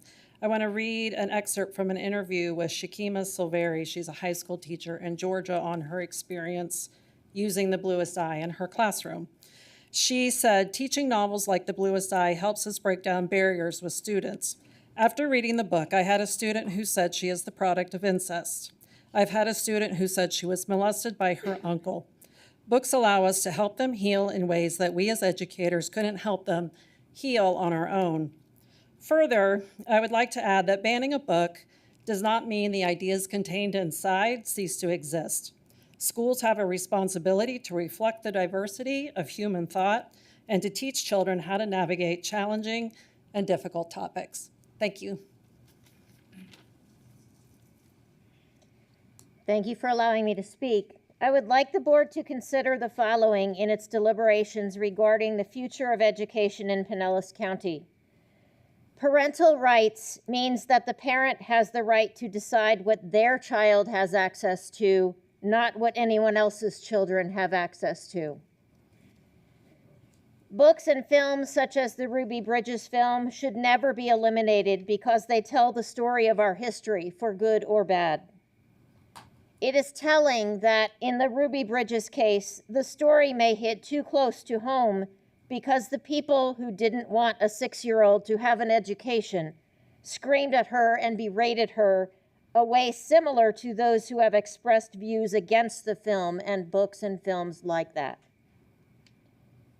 Those who have been educators for decades, like me, 34 years, and I'm sure the ones who are newer to the field, have only encouraged students to read and access material that has helped them to see the world as it is and gain the skills necessary to succeed in that world as good citizens who care for others and bring peace to their interactions with each other. Please stand with our teachers and support them in their great work of educating the future of our world.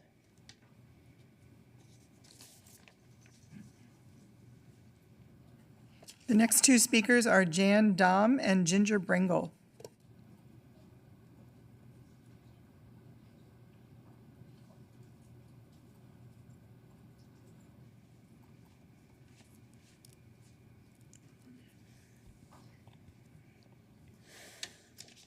Thank you for allowing me to speak. I'd first like to thank all the educators in the room and, since it's on TV in the district, for all the incredible work that you do every day with all the different types of challenges. You show up, you stand up, and it makes a difference. I'm also quite grateful that the Bluest Eye and Ruby Bridges will be returned to use, and I hope going forward that the district and the school board will safeguard access that represents all parents' choice, not just one.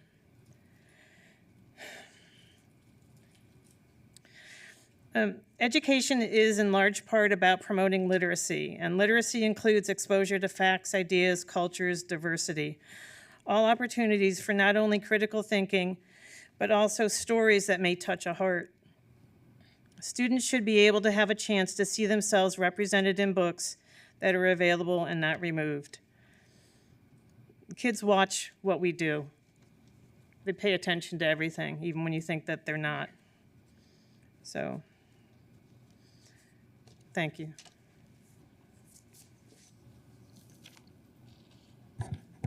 Good evening, everyone. Tonight I would like to brag about the wonderful ways your library media specialist celebrated National School Library Month. One middle school held a literacy fair with over 30 families participating. That LMT was also able to hold First Chapter Fridays, where she read to every class in the school. One elementary LMT read a funny story to her kindergartners called What If Pig, and they made pig puppets to take home and retell the stories to their families. Other cool activities include having third graders use Charlotte's Web Minecraft to calculate the area and volume of Charlotte's area, Wilbur's Pen, Templeton's Trough, and so on, and then they transferred that information into a Minecraft Charlotte's Web scene and built the items using their calculations. I also received reports of book talks, scavenger hunts, and even a zoomed-in author talk. Tomorrow I am looking forward to our annual Poetry Slam, which always draws a crowd of students eager to share their original poems. Yesterday we held a reception in our newly redesigned fiction section. Students explored the books, enjoyed some popcorn, took selfies with our new mascot, created book spine poetry stacks, and completed a survey about library usage. The survey results proved one long-standing theory of mine. If students are given the chance to read for fun, they will. When asked about reading, 87% of the students surveyed said they enjoy reading for pleasure, with 70% wishing they had more time to do so. An overwhelming 95% of the respondents wish they were given more time in school to visit the library. I don't know if you are aware, but in the secondary schools, reading teachers have been told not to bring their students to check out books and not to allow them time for free reading. Even though research consistently reveals reading and writing scores are better for students with scheduled visits to their libraries, and students who are economically disadvantaged, Black, Hispanic, and students with disabilities benefit the most from these visits. Which brings me to my final survey question about holding a public library card. Only 25% of my students have a library card. Those who claim books are not banned because they are available elsewhere simply do not understand that our students cannot get to a public library. One of the core beliefs of librarianship is access. All resources should be readily, equally, and equitably accessible to all. We would have loved to have sponsored more events this month, but unfortunately, as you heard, we have been overwhelmed with an excessive amount of extra duties that were pushed upon us this year, as well as preparing for testing right now. We ask that the district consider ways to remove some of these items off of the L&T plates so that we have more time to reach our students, improve their literacy skills, and support their quest of 100% success. Just imagine what we could accomplish together. Thank you for your time. The next two speakers are Kara Morell and Nancy Velarde.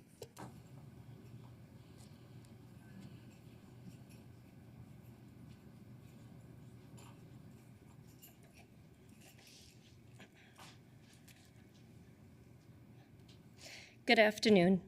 My name is Kara Morell, and I'm a parent of 2 teen daughters and a teacher in Pinellas County. When I heard there was going to be a board meeting, I debated on whether to speak or not. As I was mulling it over, the following quote kept playing in my mind. It's from the movie The Green Mile with Tom Hanks and Michael Clark Duncan.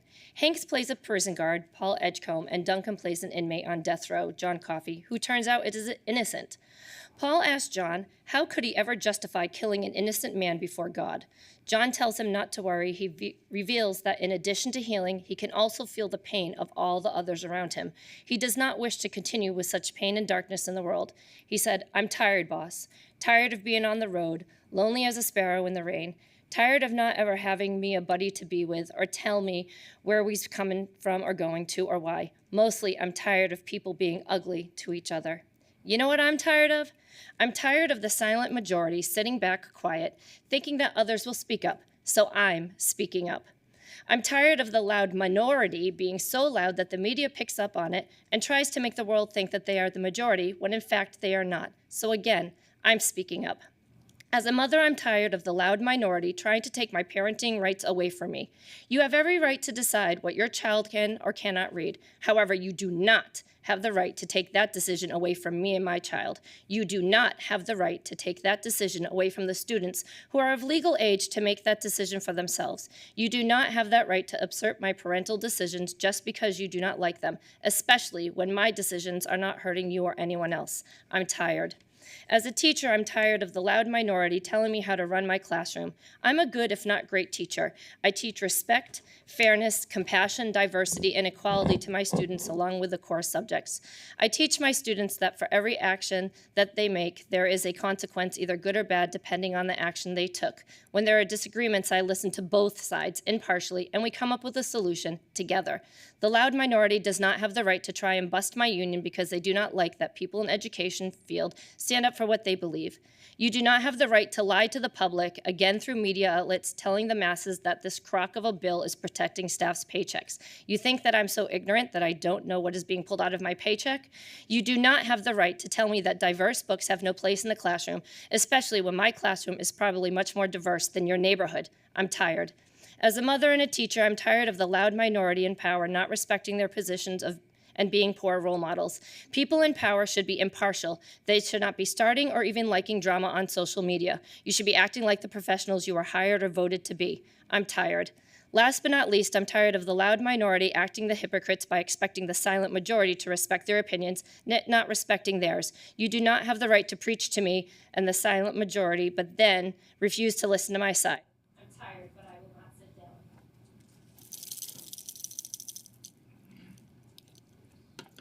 Good evening. Last time at this podium, I mentioned some problems that were reappearing in our schools. After some conversation with district leadership, I'm happy to say that I do believe these issues will be resolved.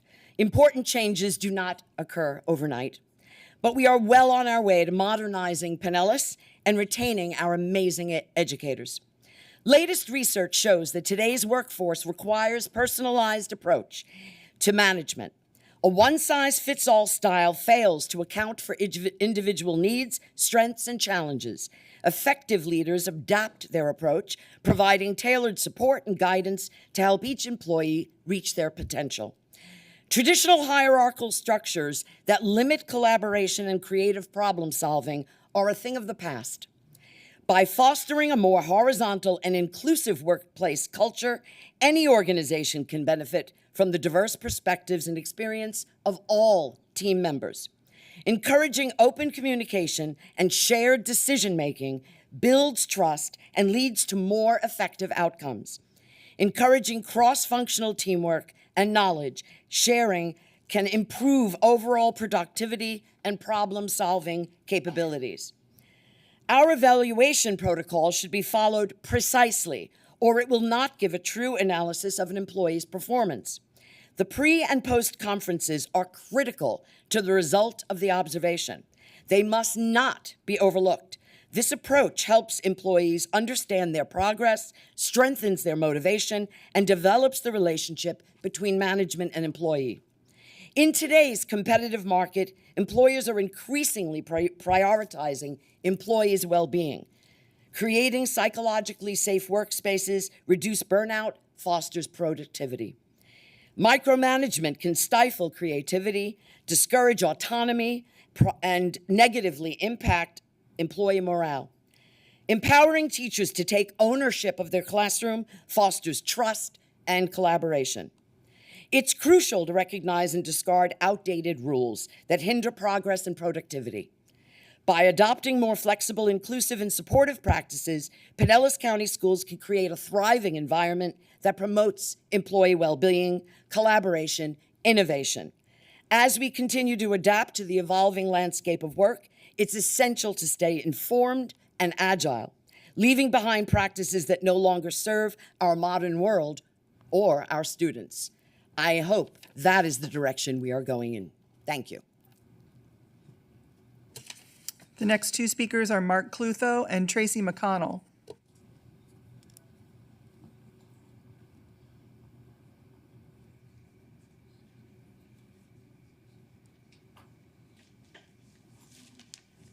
Mark Clutho, Largo.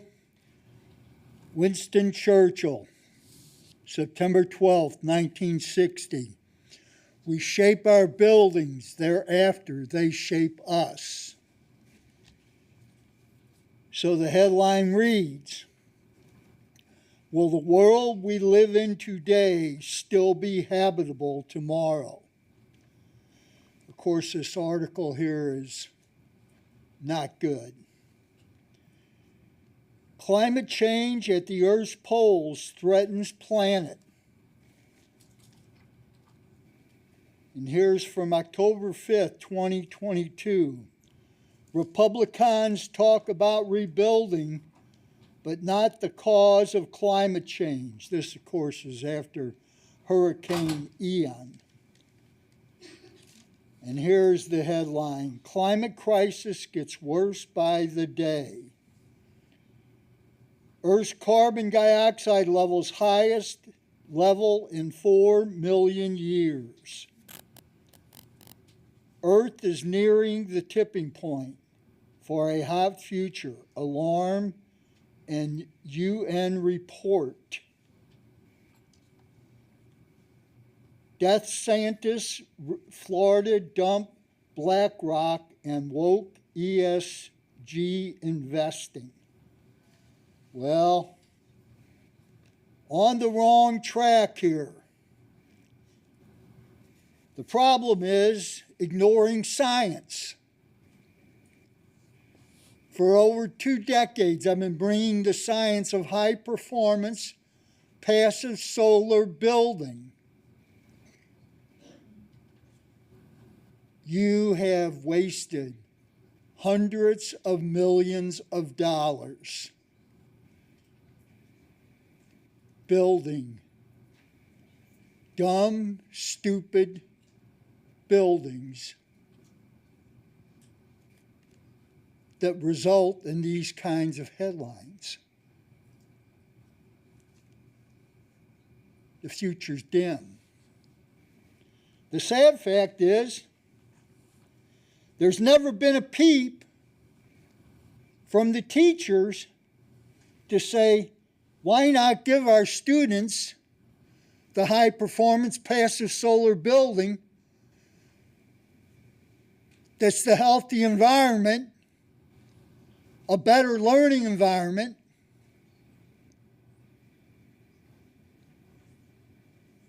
They've never spoken a word. That's a sad commentary. What future do they want?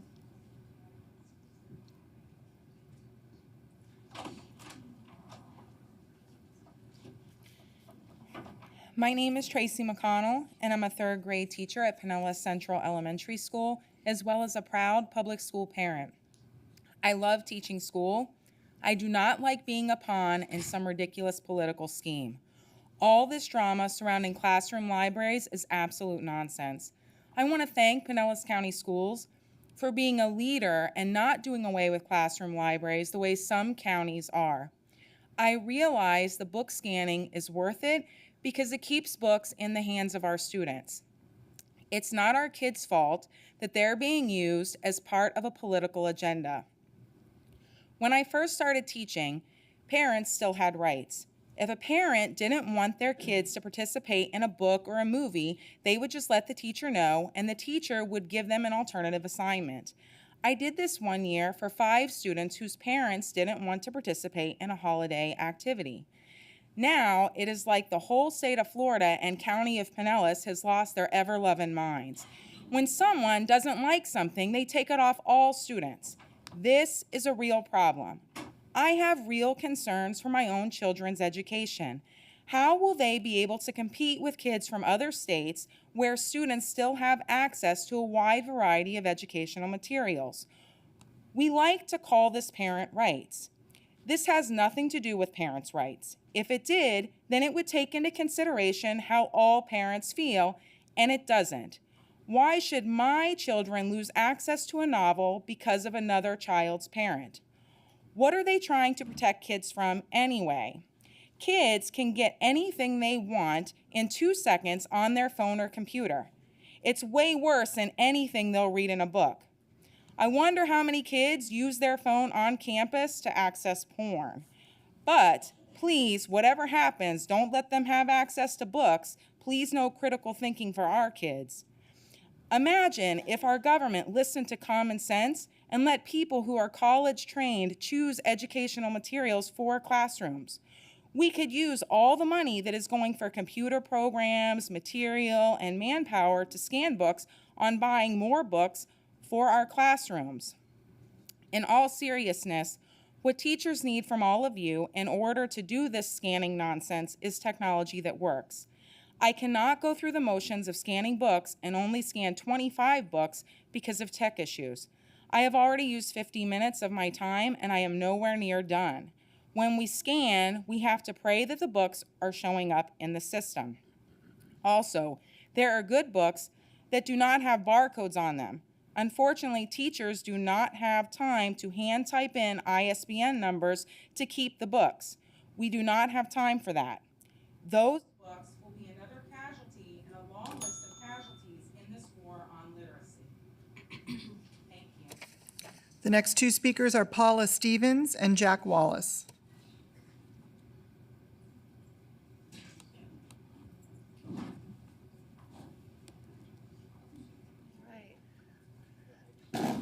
Good evening, school board members, Madam Chair, Mr. Hendrick. Just want to remind you that we do have currently 131 support staff openings still unfilled and 28 MBA positions. I always like to tell you that every month because those are our neediest children that are not being serviced appropriately. I'm actually glad that I'm following Tracy McConnell because I just want to give you kind of a little demonstration of the classroom scanning system. I'm about 1/3 through my classroom library and I already have 251 books in. And that's been 2 planning periods and about an hour after school so far. 1 bin. These are book bins for anybody who hasn't been in a primary classroom. So the books are leveled according to students' reading levels. I teach 1st grade. So in my room, I actually have about 32 of these bins. Okay. This is a blue dot bin. Okay. Before I came here this evening, it was actually in 2 and I weeded it, which is good because actually there were books in there when I taught 1st grade 20 years ago that were still in here and they really needed to go. So in that aspect, it is getting teachers to kind of weed out the stuff that's a little outdated, pretty worn. So now comes the fun part.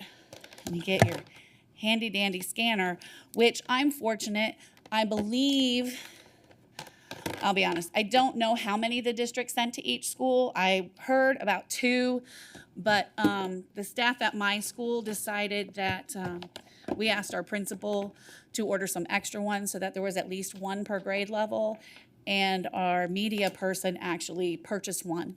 So you plug it in and it's gonna beep. And then you just go, whoops, whoop, wait, can't scan yet. I gotta go in here and tell it that I'm adding books. Now it already pulled up my library, but now I have to go in and add my school. So I'm glad Eisenhower is pretty up close to the front of the alphabet. Then I have to let you know if it's my personal collection or classroom. So this is school provided. Then grade level. Okay, make sure I'm clicked in where the ISB goes, and now I can go.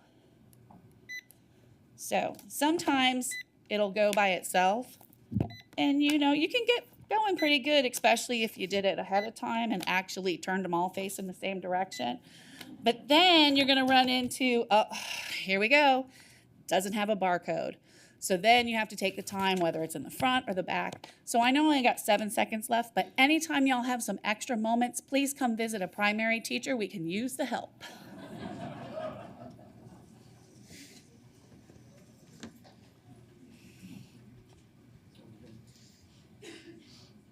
Hello, my name is Jack Wallace, and I'm an organizer with the Party for Socialism and Liberation. I'm here today to talk a little bit about some of the different things that are going on in our Pinellas County schools. One of which to say that the school board, like some of the speakers that have come before me, have talked about the right-wing billionaire-funded groups, unfortunately some of which who have gotten school board members onto this council. And that the school board should be standing up to these people, should be standing up to this tiny right-wing minority that is trying to push a culture war onto and criminalize our Black and our queer studies and our students.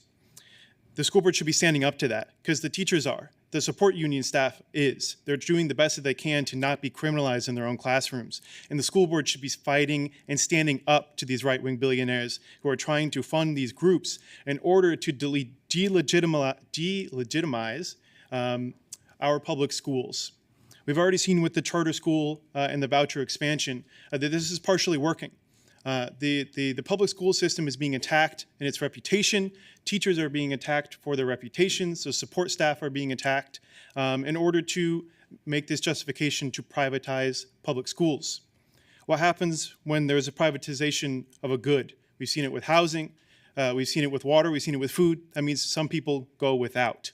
And that's exactly what's going to happen here in Pinellas County with this expansion to the charter school programs. One of the other things I wanted to sort of touch on today is that on the consent agenda, one of the items there was talking about the joint use agreement with the Pinellas County Sheriff's Office. I just want to talk a little bit about sheriffs and police in our schools. There was an incident in September of 2022 down at Boca Ciega High School where a young student, a 15-year-old girl, who was assaulted by a police officer there. She said that she was pinned against the wall and the officer put her in handcuffs. She was dragged into the media room in the library where there are no cameras. Quote, "He slammed me and then I had hit my forehead on the divider of the door and cut my forehead open. Then as he was bringing me into the library, he slung me onto the ground. That's how I got cuts and bruises on my face and on my shoulder."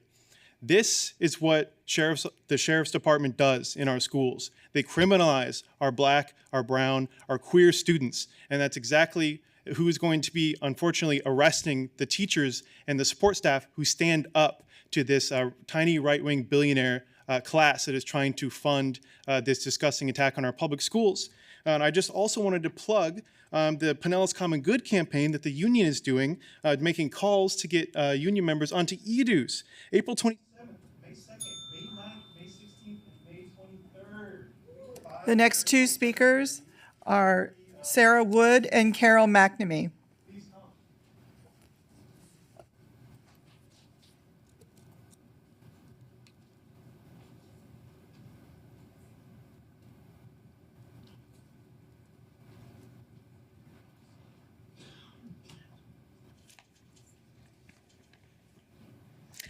2 months ago, I stood here and I spoke to you about my son who was removed from the basketball team at St. Pete High 3 days before senior night. He was the team captain. His removal would occur following a difficult season where the coach had bullied and retaliated against our family. I went to the principal with concerns regarding his program, And then come the end of the season, Carson was removed. The last time I spoke, I left each of you with a packet of information regarding the case and the lack of an investigation into the coach. I then followed up with an email, and to date, the only person I have heard from on this board is Stephanie Meyer. As much as I would love to go on a tangent here to discuss how these elected officials never took the time to respond to me, I'm going to use my time here to spend on what I believe is the most critical issue. This county has no safe space for a student athlete that is being bullied, coerced, negatively influenced, or impacted by their coach. 0. There is no place for them to turn except for the principal. And in our case, the principal at St. Pete High has an extensive history with the basketball coach, and she has protected him, his decisions, and his job. She has protected him despite evidence of theft, bullying, retaliation, and unethical recruitment. She has protected him even when OPS found that the past 3 years there were 6 to 7 unauthorized events held each year that were not approved by her. It has always made me wonder why she would be willing to put her reputation on the line for him. In our current system, there is no place for a student athlete to turn except for the principal. I know this because I have tried every single angle for the last year. If a student bullies a student, we have a hotline. There's an individual, an unbiased individual that investigates that case. But when an adult in our school system takes part in bullying a student, there is no hotline. There is no protocol for an investigation, and our recourse is to go to the principal, which completely exposes the student, as it did in our case. In this case, she opted not to do an investigation. Not only did she opt not to do a thorough investigation, but she brushed off the coach for not listening to her. When I went to her and told him that he had my son removed from the yearbook, her response, "Oh, I told him not to do that." He did what he wanted, and he attempted to remove Carson's high school memories from print. When I told her that all of his stats had been removed, her response, "I'll talk to him." To date, we've never received his stats back. In addition to not listening to her here, he had an unauthorized 18 events in 3 years at her school, all largely cash events. I keep questioning why she would be willing to put her career on the line for the coach, but maybe if we had a process of investigations in this county, we would have those answers. You have the responsibility to protect students in this county. There are voiceless athletes all over the county that do not have recourse. Please do something. Good evening. It's appropriate that I follow Jack Wallace. I didn't coordinate with him, but what he had to say is similar to what I think. And I'm going to, when he talked about the billionaires who are behind a lot of elections, and I say, I'm going to speak about the books.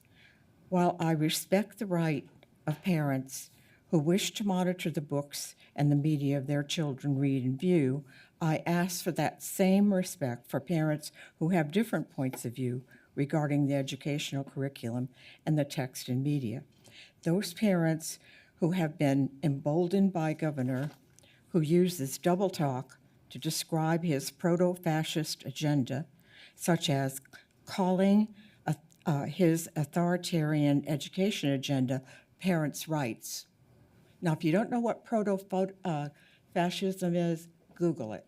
It means all the things that happen before the authoritarian gets elected, such as Mussolini, such as Hitler. I always used to wonder, what were the good Germans thinking? Now I know, I watch it. Removing books that the majority of parents approve of is not honoring the parental rights of the majority.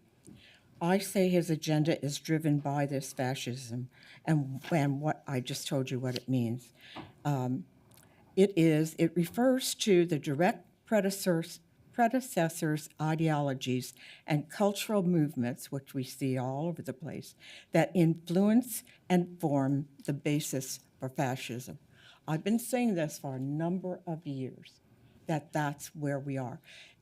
And anybody doubts it, just notice your history. You could always check with Brant because he's a real good history teacher. In other words, people are actually doing the thing before they elect the authoritarian leaders such as Mussolini and Hitler. And I recommend that if you're unfamiliar, go do some history. And this is so serious that I can't say it enough. This politics of having wealthy people funding people who may or may not be qualified is very serious. There's actually a think tank in California, and I should have looked it up, that has created the blueprints that they give to the Republican governors to do the bills. That's it.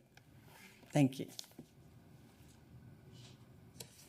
The next two speakers are Carter Hughley Watts and Samuel Hutton.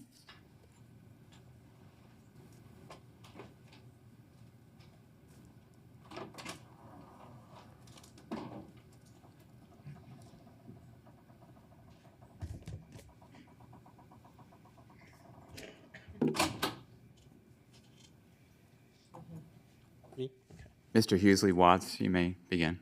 Thank you. Good evening. My name is Carter Hughley Watts. I'm a senior at Osceola Fundamental High School, and I'm here advocating for students, a part of Student Advocates. I've come to speak with common sense and some stats regarding your exam exemption policies. I've spoken with hundreds of parents. I've even been responsible for the form that's been going around the district regarding exam exemption. I've spoken with them about how they feel and what they think would be a more fair policy. And an overwhelming majority between parents, employees of the district, and students is that it's not sufficient and it should be raised the number of days required and some leeway with the policy.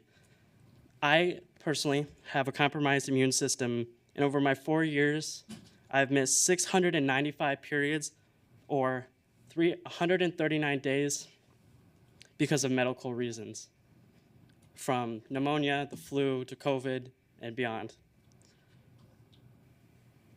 I only get sick during school years, surprisingly, and after speaking with students, a lot of them show up when they are sick because they want to be able to exempt, which is spreading illness to not just students, but teachers and administration, and people back at home that live with their elderly. You can speak with any physician, and they'll let you know that this is a bizarre policy to only allow 4 days a semester to be able to exempt your exams.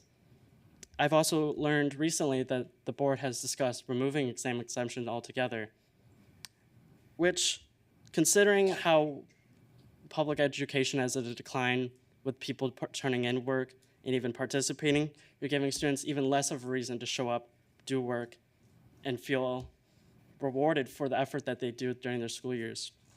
I've also come with a reference from the Florida State 1003.22, communicable disease and infection which can be transmitted and excluded from schools are not allowed to return to school until they are no longer present a health hazard. Yet students with COVID and the flu and other very contagious illnesses are still showing up and still coming to schools, spreading it, which goes directly against that, but they are punished for staying home if they are sick. You are not excused when you are sick. You're not excused when you're having a surgery and you cannot even move. If you miss those 4 days in any 2 quarters, you no longer are eligible to exempt. I've also come with some statistics from Florida State themselves. 141 out of 157 schools have an 80% attendance rate during COVID year, aka when absences weren't even counted against you. 94% of all schools had 75% attendance rate, which is not great.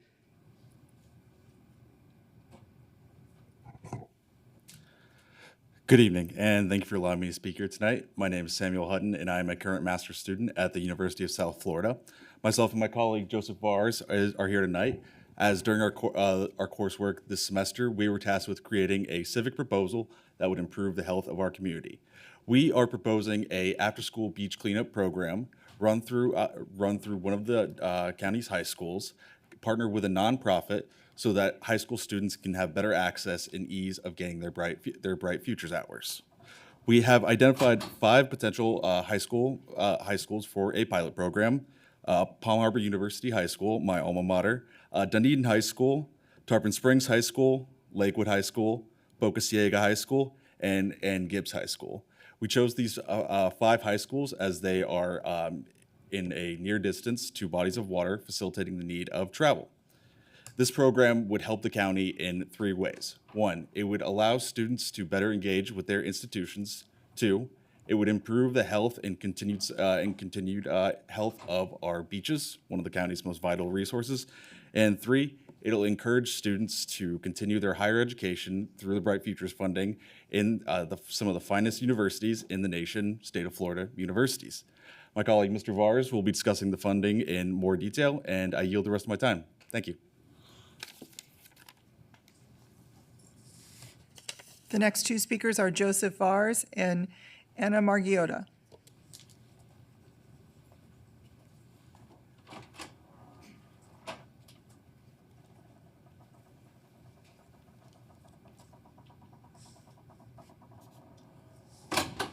All right, hello everyone. Thank you for having us, especially to Member Edmond, who came to our class back in February down on the University of South Florida. I myself am also a master's student and historian out of the university. For this proposal really is kind of neat for us. So background is I went through the Pasco County school system. So it's been very neat to kind of see a lot of the inner workings of over here in Pinellas. And through that, this is a good way for us to be able to potentially have other students give back to the community in a similar way. For this project, the only real financial strain on the school system would be through the currently allocated transportation budget through extracurricular activities. We were attempting to do a little bit of research just to see how much specific funds were either divvied out per school or per transportation versus maintenance cost of the buses.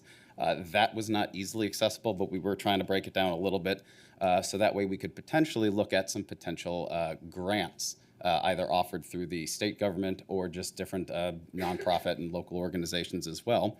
And depending on the funding source for this, through how the county chooses to proceed, or I'm sorry, the school board chooses to proceed, will help us determine some of the best locations for this. If we were keeping it in county, we could be looking at some county beachfront parks, namely Fred Howard.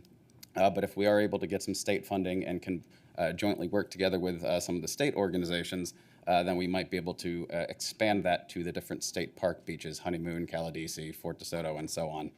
And in doing so through this, it really is kind of multifaceted benefits for everyone because the county gets cleaner beaches, students get their bright future hours, as well as you do instill a lot of civic leadership and environmental stewardship with a lot of these students as well, of course, and they're already going to be working on a bunch of similar skill building projects and endeavors as they are working through their senior years. So this adds just a little bit of extra kind of benefits that you would receive from this. And we will gladly share some of the information we have with you also. Thank you much. I yield my time as well. Hi, I'm Dr. Anna Margiotta. I'm a high school chemistry teacher for a high school in our county. I also graduated from Pinellas County Schools, also Palm Harbor University. I'm a non-binary and queer person, and I use they, them pronouns. I'm going to hype myself for a second. I am a product of our schools. Because of our schools, I graduated high school with 44 college credits. Because of that, I got my undergraduate degree in 2.5 years. I also have a master's degree in chemistry, and I have a PhD in chemical education. I spent 4 years specifically studying how to make chemistry instruction more equitable. I constructed a theory of equity in chemistry instruction, something that did not specifically exist before. The teacher shortage is real, and everything about this state is screaming at me to leave. Don't y'all want me to stay? I want to feel wanted as a trans person in this state. I want to be able to address my students with the pronouns and names that they prefer. I want my students to feel safe and loved. I want trans children to survive into trans adults. I decided I'm going to be co-sponsoring the GSA Club at my school next year. I'm excited and a little nervous about it, especially since a colleague mentioned that the Moms for Liberty have some kind of list of GSA sponsors. I hope that I will be able to continue to stay in my job and feel comfortable enough to support my students in the GSA Club. And here's where I just have some bullet points. We talked about the bus routes a lot, and I really don't know anything about that. But I know that they're being reworked because of the bus driver shortage. And I suspect that it is literally laughable to suggest working on this by getting more bus drivers. That's like why it wasn't mentioned, right? I know teachers need a living wage and we aren't really receiving it now. I wonder what it is like to be a bus driver. I haven't heard any of them speak here before. I hope you talk to them and are working on making the lives of these people better. I think that would help with the route issues. And then I also don't know much about the APEX program, but I have a quick little story, and it's gonna sound a little harsh at first. There's a category of students sometimes referred to as do-nothings. It is nearly impossible to get these kids to do work in class, and they aren't incapable. One of them is a very bright young man who will talk to me about the writings of philosophers I know nothing about. Last week when I asked him, as I often do, if he was working on his classwork, he told me very frankly that he had given up on this class. And then he bragged to me that he got a whole semester of English done in a day through APEX. I told him that made me sad, and when he asked why, I told him that it feels like he is being robbed of an education. He told me, but I passed the tests. That's all that matters, right?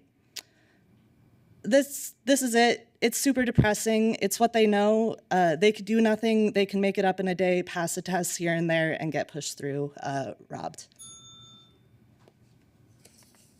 The next two speakers are Elizabeth Weinstein and Greta Patnod.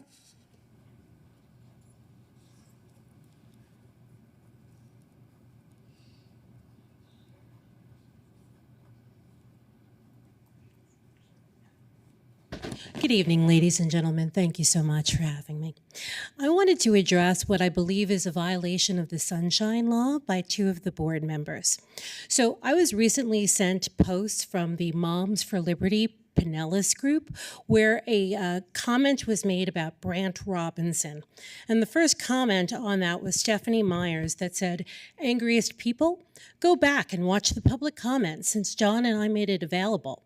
It's not Moms for Liberty that is angry and threatening. Also, I would show up unannounced."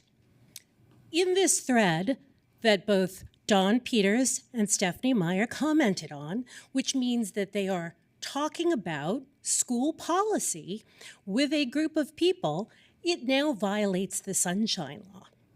So, what I'd like to know is how the school board is going to address the fact that we have school board members who are colluding with people who are threatening to show up at teachers' homes, harass them, get them fired, contact the media, and make their lives a living hell.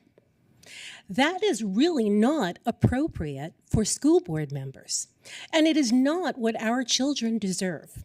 So I'll be sending these to the school board, and they are available publicly, and there is no expectation of privacy for any comments that are made in private Facebook groups. This is a legal precedent that has been applied. So I think we should address this as soon as possible. Thank you and have a great evening.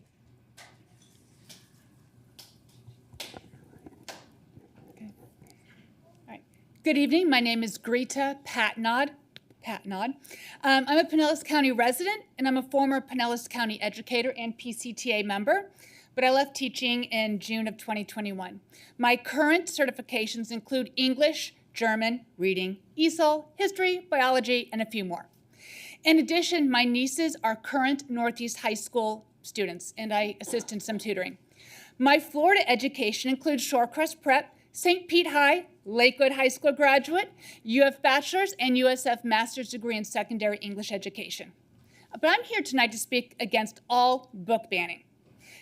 A group of anti-literature ideologues are attempting to convince this public school board, public school board, to deny all of our students access to ideas they personally do not want to confront. And I take the position that in our schools, with certified librarians and certified college-educated teachers, this is exactly where we want to expose our children to challenging ideas, some of which make us uncomfortable, and others which validate our perceptions about ourselves in this world. The purpose of literature in an educational setting is to engage students in complex topics and learn to analyze, empathize, and enjoy stories that bind our human experience. And these topics include intimacy, race, manipulation, forgiveness, hope, violence, gender roles, profanity, and other topics, demonstrating the richness of our human experience. These topics may be harsh, Within the schoolhouse, educators guide students to learn how to experience these novels. We look at authors' purpose and literary techniques and how the authors use language, how the reader responds emotionally, and reconciling these experiences within the text and society at large. It would be unfortunate to censor students from the richness of learning empathy from others with a story that is different from their own. We read about challenges, and all of our lives have challenges, and we should learn about them and study one another's navigation through these specific challenges. Literature is not a titillating tweet, but rather a world to enter over an extended time period to afford a period of reflection and consideration. Don't take any stories from the reach of all of our students, because when you censor a book, you've denied access to every student in our public school system. We need to read about In the Bluest Eye, the struggles of Piccola, who lived in a different time under different circumstances and who was a different race than I. We also need to read Lolita, which is not challenged, obtainalized the perspective of a pedophile in order to understand the protagonist's complexity and his disturbing nature. Okay? If the standard is not to teach our students to grapple with these things within literary context, we will be left with binoculars and I'm done. All right, thank you. I was trying to use my teacher voice. The next two speakers are Martin Flaxman and Ramsey Aziz. Put it right there. All right. Good evening, members of the school board. My name is Ramsey Aziz. I'm a teacher here in Pinellas County. The recent legislation that has been passed by the state is an attack on education, not just teachers, but on parents and students, especially those coming from lower income households and members of our community who identify as anything other than heterosexual. I understand that you must follow state policies, but as you ponder upon the policies you will implement for the next school year, I wish to remind you all the needs of the members of the community that are just not your benefactors. And I mean, not just your benefactors. Also, I want to note, as an advanced placement psychology educator, I have to discuss content such as gender identity, abortion, body dysmorphia, and gender dysmorphia. This type of content falls under the Life Development Unit and is tested upon, and with the new ban on such topics by the state and potentially the removal of AP as an institution offered by the state, we need this body and its members to stick up for the teachers who are supposed to be the professionals in the classroom. To conclude, when you make your decisions for next year, whether it's putting all students into AP or ACE classes, banning books, placing restrictions on material, or establishing school/bus times, please do not make your decisions solely from the lens of behaving in accordance to what Mr. DeSantis desires or following the philosophy of make more money. But think of the parents of the community who have voted the majority of you into office, the teachers who work in the district, who put in hours overtime to ensure their students have an opportunity and chance to succeed. I got to school today at 6 a.m. I didn't leave until 4 p.m. I had to stay 2 hours for tutoring. We have our AP Psych exam next week. I lost where I was. Okay, the support staff and administrators who make all the work in our school possible. And most importantly, the students who are our real bosses, who without them, this profession, both yours and ours, would not exist. Thank you for your time. I concede the rest of it. Martin Flaxman. The next two speakers are Philip Belcastro and Bruce Heinke.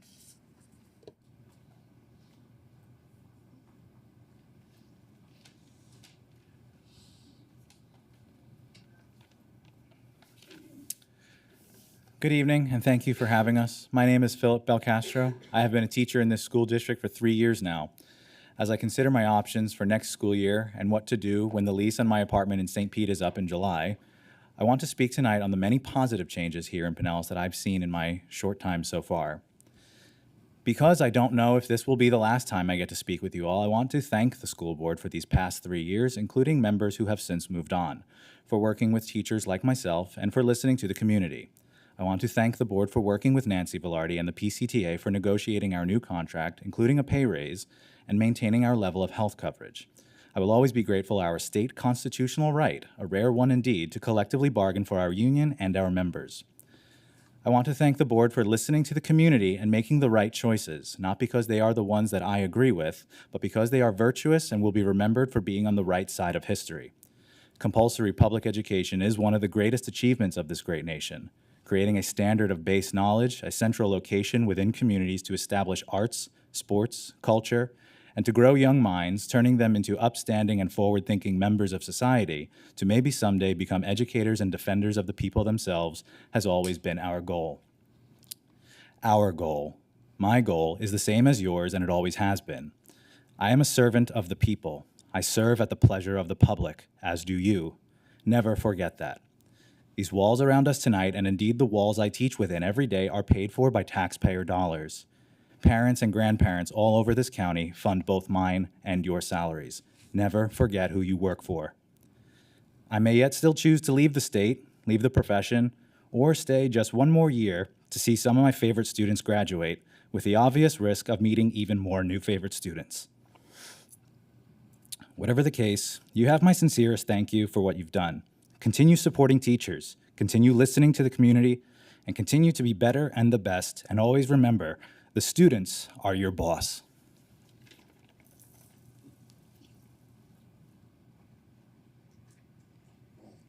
Hi, my name is Bruce Heinke. I'm a longtime resident of Pinellas County and have had 3 kids go through the Pinellas Schools. And I just wanted to, it's alarming what is going on with our schools here.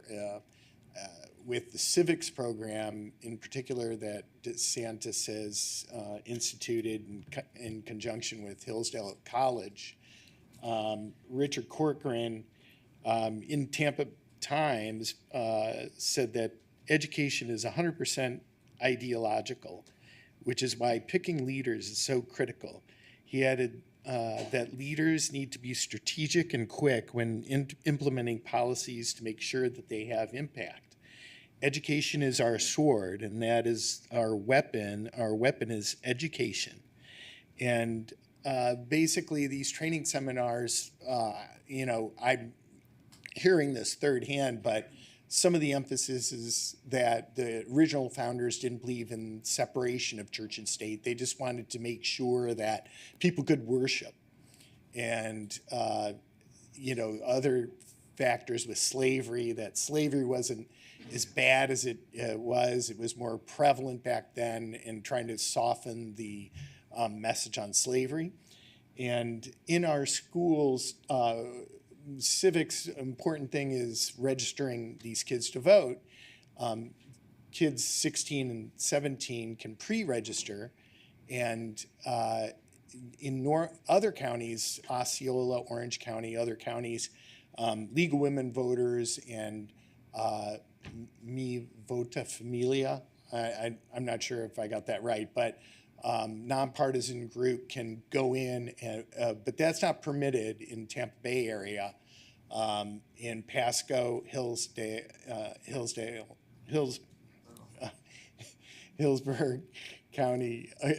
County, and Pinellas don't permit anybody to go in. And so this it was just an anecdote of, we went out to register last Friday as Democrats. Walk Out to Learn was taking place on Friday in protests of Don't Say Gay and Stop Woke Act. And the principal came out from Countryside High School and said, maybe, and this is ladies in their 70s, a couple of us in our 60s, and said that maybe we'd prefer to hang out at the elementary school. And so you can take that for what it's worth, but it's strange to see QAnon.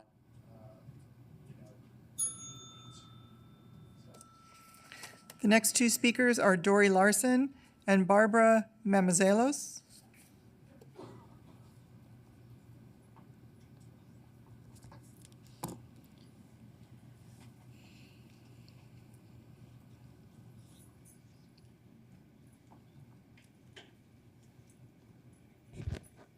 Good evening.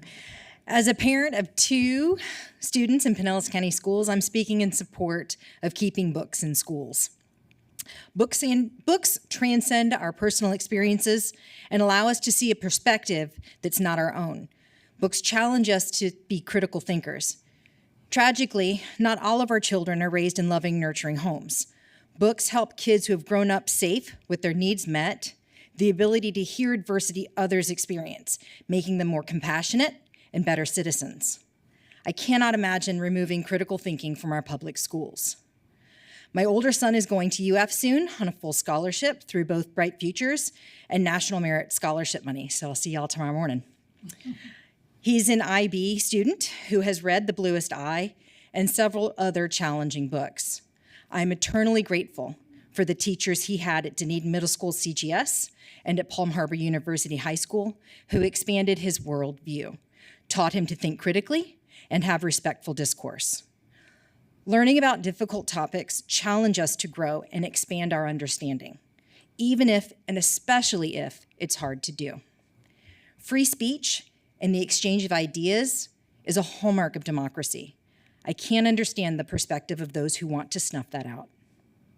So I'm here today to remind you that our children, our parents, and our families deserve the freedom to keep books, even those that some find objectionable, in our public schools.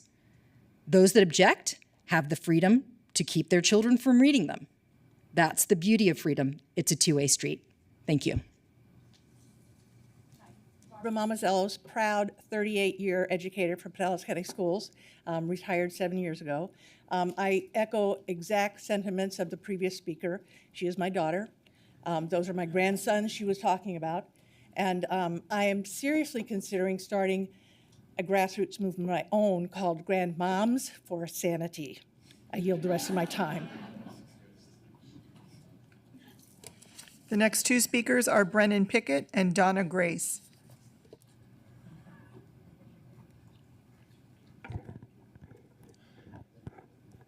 Good evening.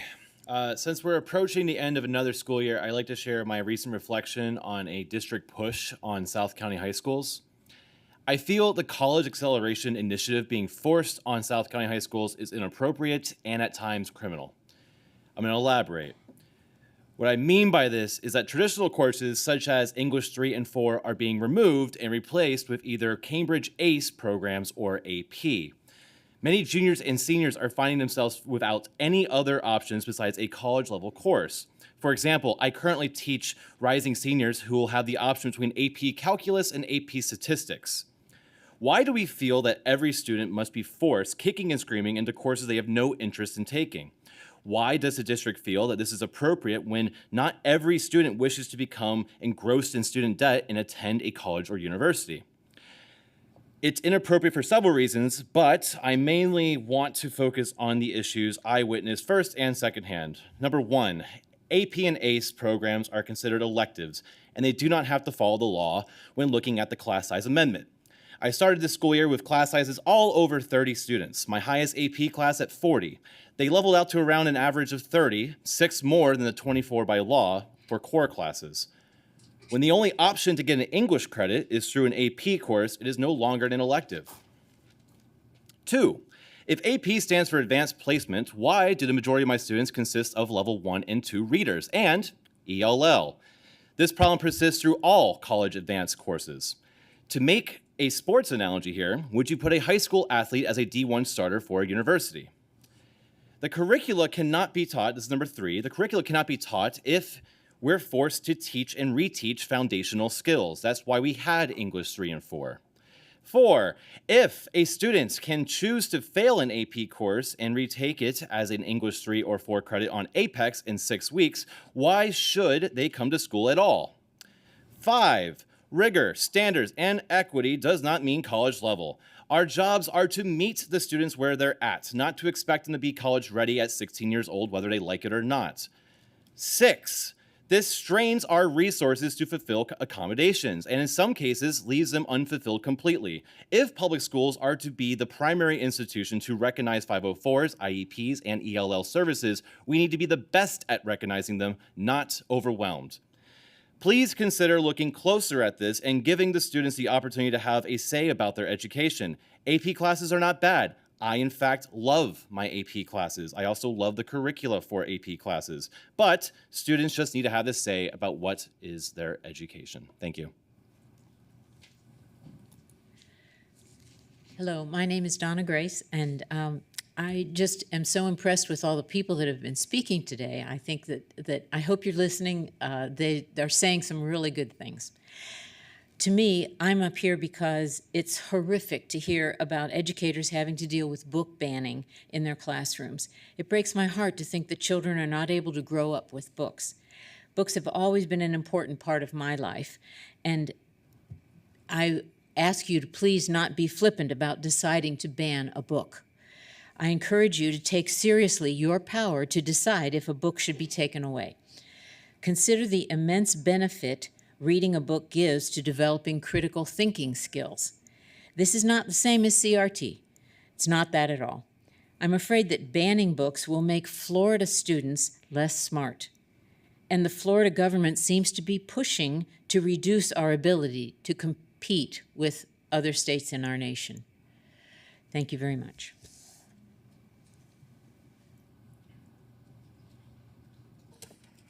The next two speakers are Stephanie Rizal and Andrea Dort.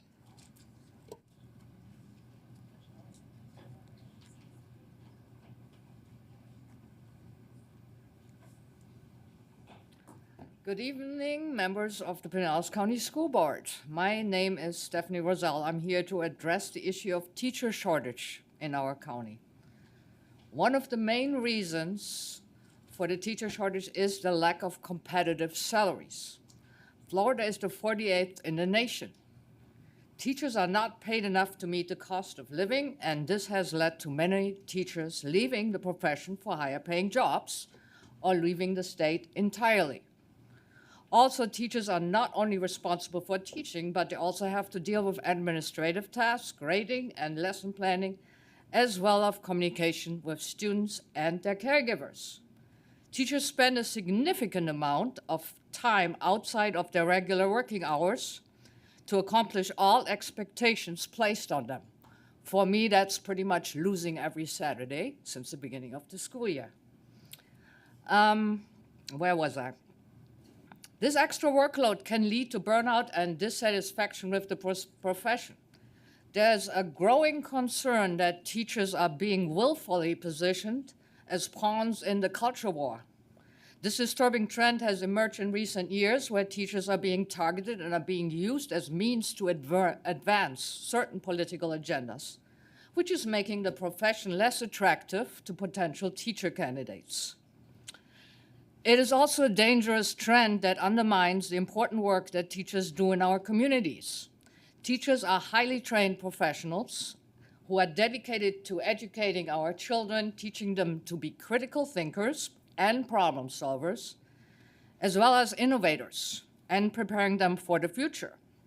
We should not allow teachers to be used as pawns in the culture war or subjected to political attacks. Instead, we should pay them competitive salaries, conduct a truthful analysis of time needed to accomplish all expectations placed on them, and support them to do their jobs effectively such that our children receive the best possible education. By doing so, we can help to attract and retain quality teachers and ensure that our communities thrive. I have a little PS here. I know that HB 271 is in the Florida House asking for 65,000 starting salaries for teachers. I hope that the entire school board would find that interesting and would support that and lobby for us. Also, I want to send a shout out to all students of, all students, teachers, and our administration at St. Pete High. I love that school, and I love teaching there. Thank you. Good evening, ladies, gentlemen of the Public County Schools Board and staff. Andrea Dort, good to see you again this month. I want to encourage every single one of you to go to the FEAWEB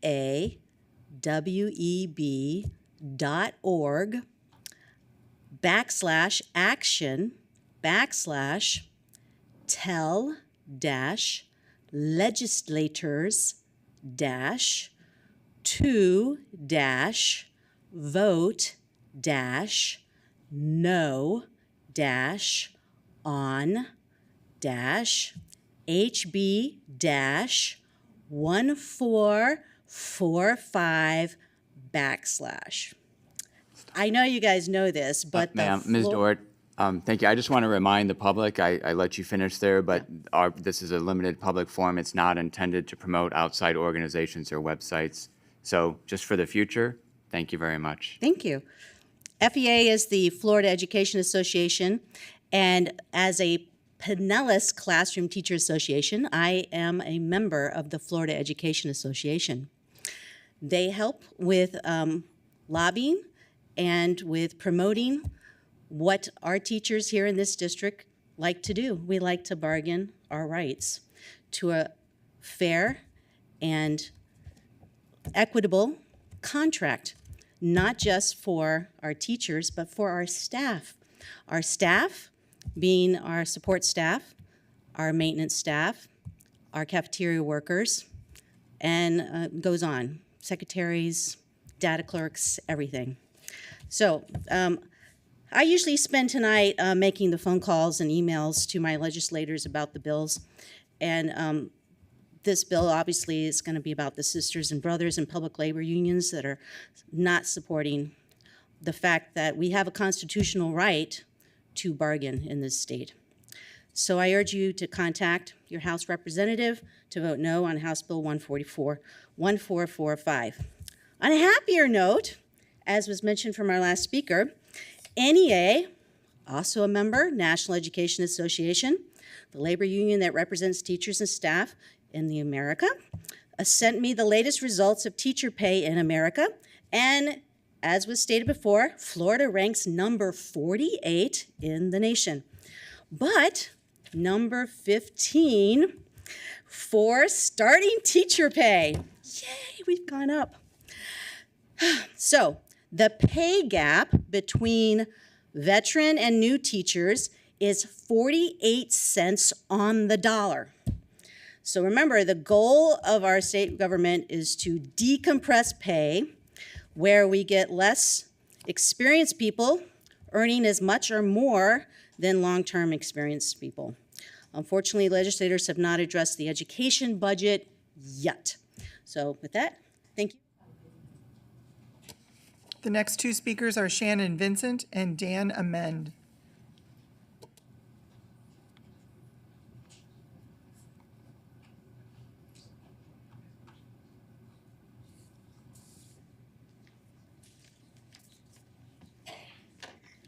Good evening.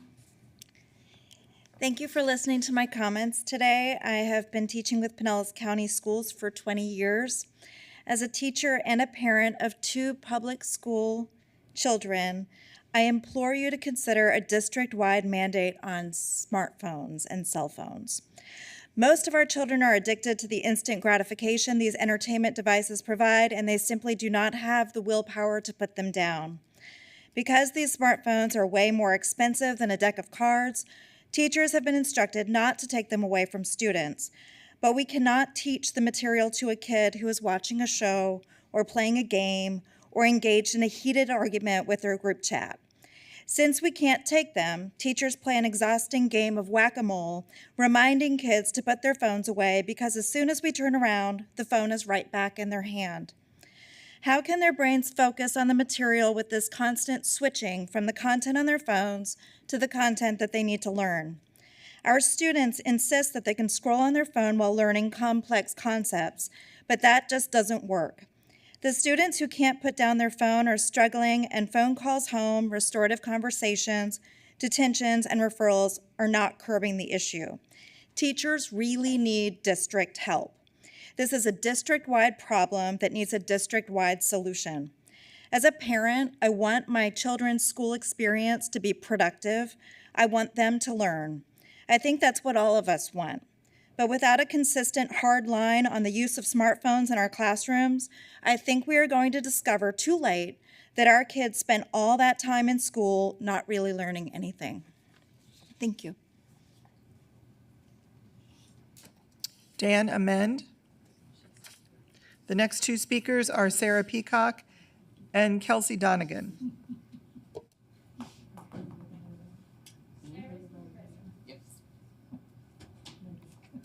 Kelsey Donegan.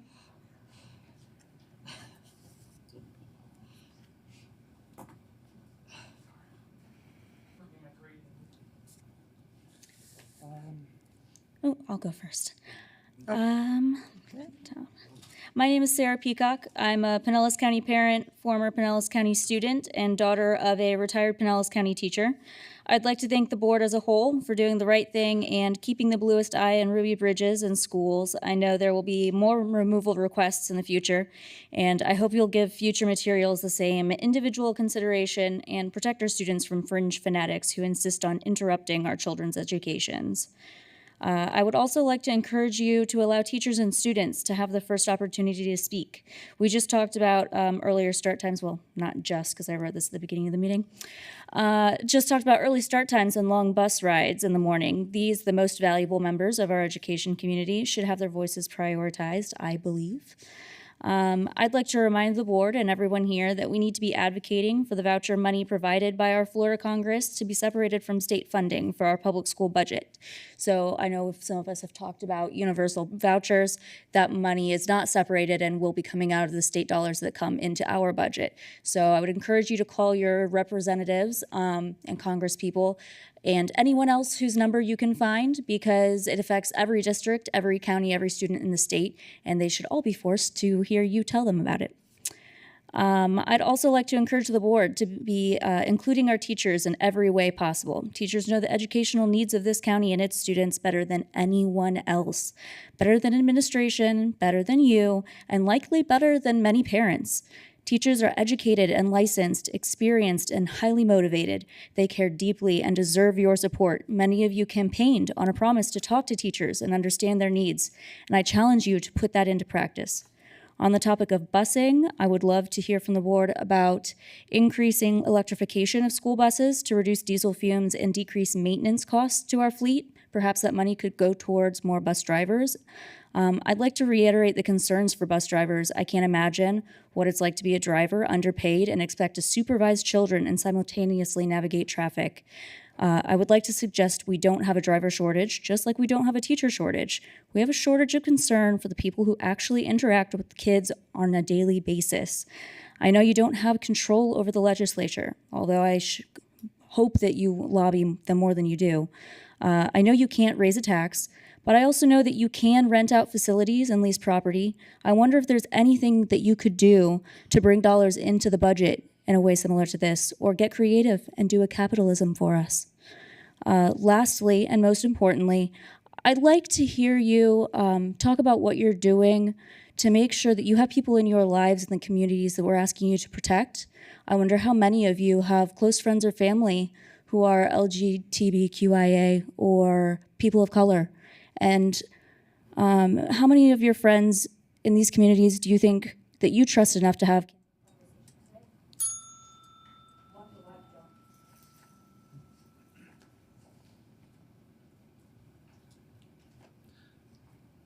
Hi, good evening. Thank you for your time. I'll try to keep this concise. First, I'd like to say how grateful I am to be at St. Petersburg High School under the administration of Darlene Lebo and all of our APs. As concerned as I am about the policies coming from our administration in Tallahassee, I'm very grateful to feel safe and well supported at my A-rated school. I'd like to call attention to two issues I've brought up here before because I believe they're important and need to be addressed. The first is that our class sizes are too large, past what they're supposed to be. In a 45-minute class, I cannot adequately address the needs of 34 kids. A single planning period is laughable in terms of time to grade and plan for this many children, particularly in ELA classes. I actually did laugh when I received a form to get paid for work done outside of contract hours up to 15 hours for the year. I hit 15 hours in my first 2 weeks, and I'm sure that's considered amateur hour by many of my colleagues. The second issue is the absence of a dedicated time period at school board meetings to hear from teachers before opening the podiums to the public. Hillsborough County and many other counties have seen success with this, and it enables the board and the community to hear directly from those who are in our classrooms every day. And finally, I would like to also address the behavior of some of the school board members at these meetings. You are incredibly visible on this board, and as elected officials are both highly influential and very open to scrutiny. Members from all degrees of the political spectrum speak at these meetings, and I have noticed 2 members rolling their eyes at many of the speakers. These members have rolled their eyes at me before, and I don't believe I've said anything particularly aggressive or controversial. It feels disrespectful both to your position and to everyone who takes their time to come out to these meetings. Thank you again for your time. I hope you all have a great night. The next speaker is Lindsay Blankenbaker.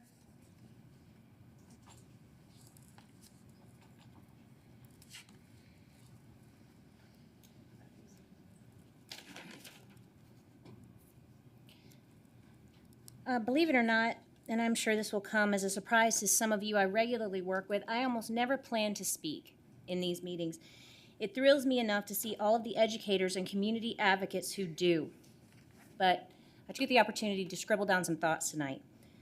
So often, situations develop and information arises on which I feel I must speak out.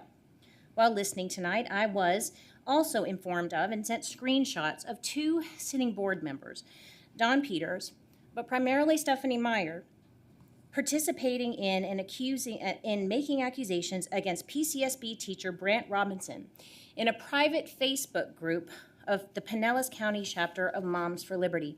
I'm sure you remember Brant, right? He was first to speak tonight, right after the Moms for Liberty swiftly exited the room, as they are wont to do before our community shows up in full force in support of our educators like Brant, and as we've heard tonight. Among other slander, Mr. Robinson in this group is called a loser, a predator, a groomer, with comments and likes from Miss Meyer and Miss Peters. Additionally, they threaten to weaponize classroom visits, which Brant has repeatedly invited them to make. Spoiler alert, Miss Peters canceled her planned visit before 5 a.m. the day of. Now, I know that I am not the only attendee to speak to this tonight. I deeply thank the community supporters for speaking up for him tonight in the same way he daily stands for all children. But I'd like to add a union perspective on Ms. Myers and Ms. Peters' participation and encouragement of harassment of a longtime devoted employee of Pinellas County Schools. Your employee. This actually violates numerous provisions of our PCTA instructional contract and multiple PCSB policies. You may look forward to our grievances, formal complaints, and every other avenue of advocacy PCTA can provide on Brant's behalf. But while that news, those remedies don't often rise to broad public awareness. These school members' aggressive or passive-aggressive conduct against Mr. Robinson begs it. So here, in this public forum, I ask the 2 board members, PCS administration, Mr. Kapersky, for your stance on this behavior and what you plan to do to correct this dangerous and destructive course against our employees. We await your response publicly, equal to the harassment to which Mr. Robinson has been subjected, yet he persists. No one expects any of you, like any of us, to be perfect, but you are expected to refrain from active harm. Public, parents, and employees, please take note. Thank you.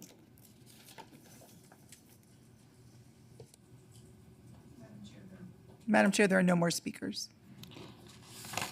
With that, thank you all for attending today's meeting and have a wonderful evening. Thank you.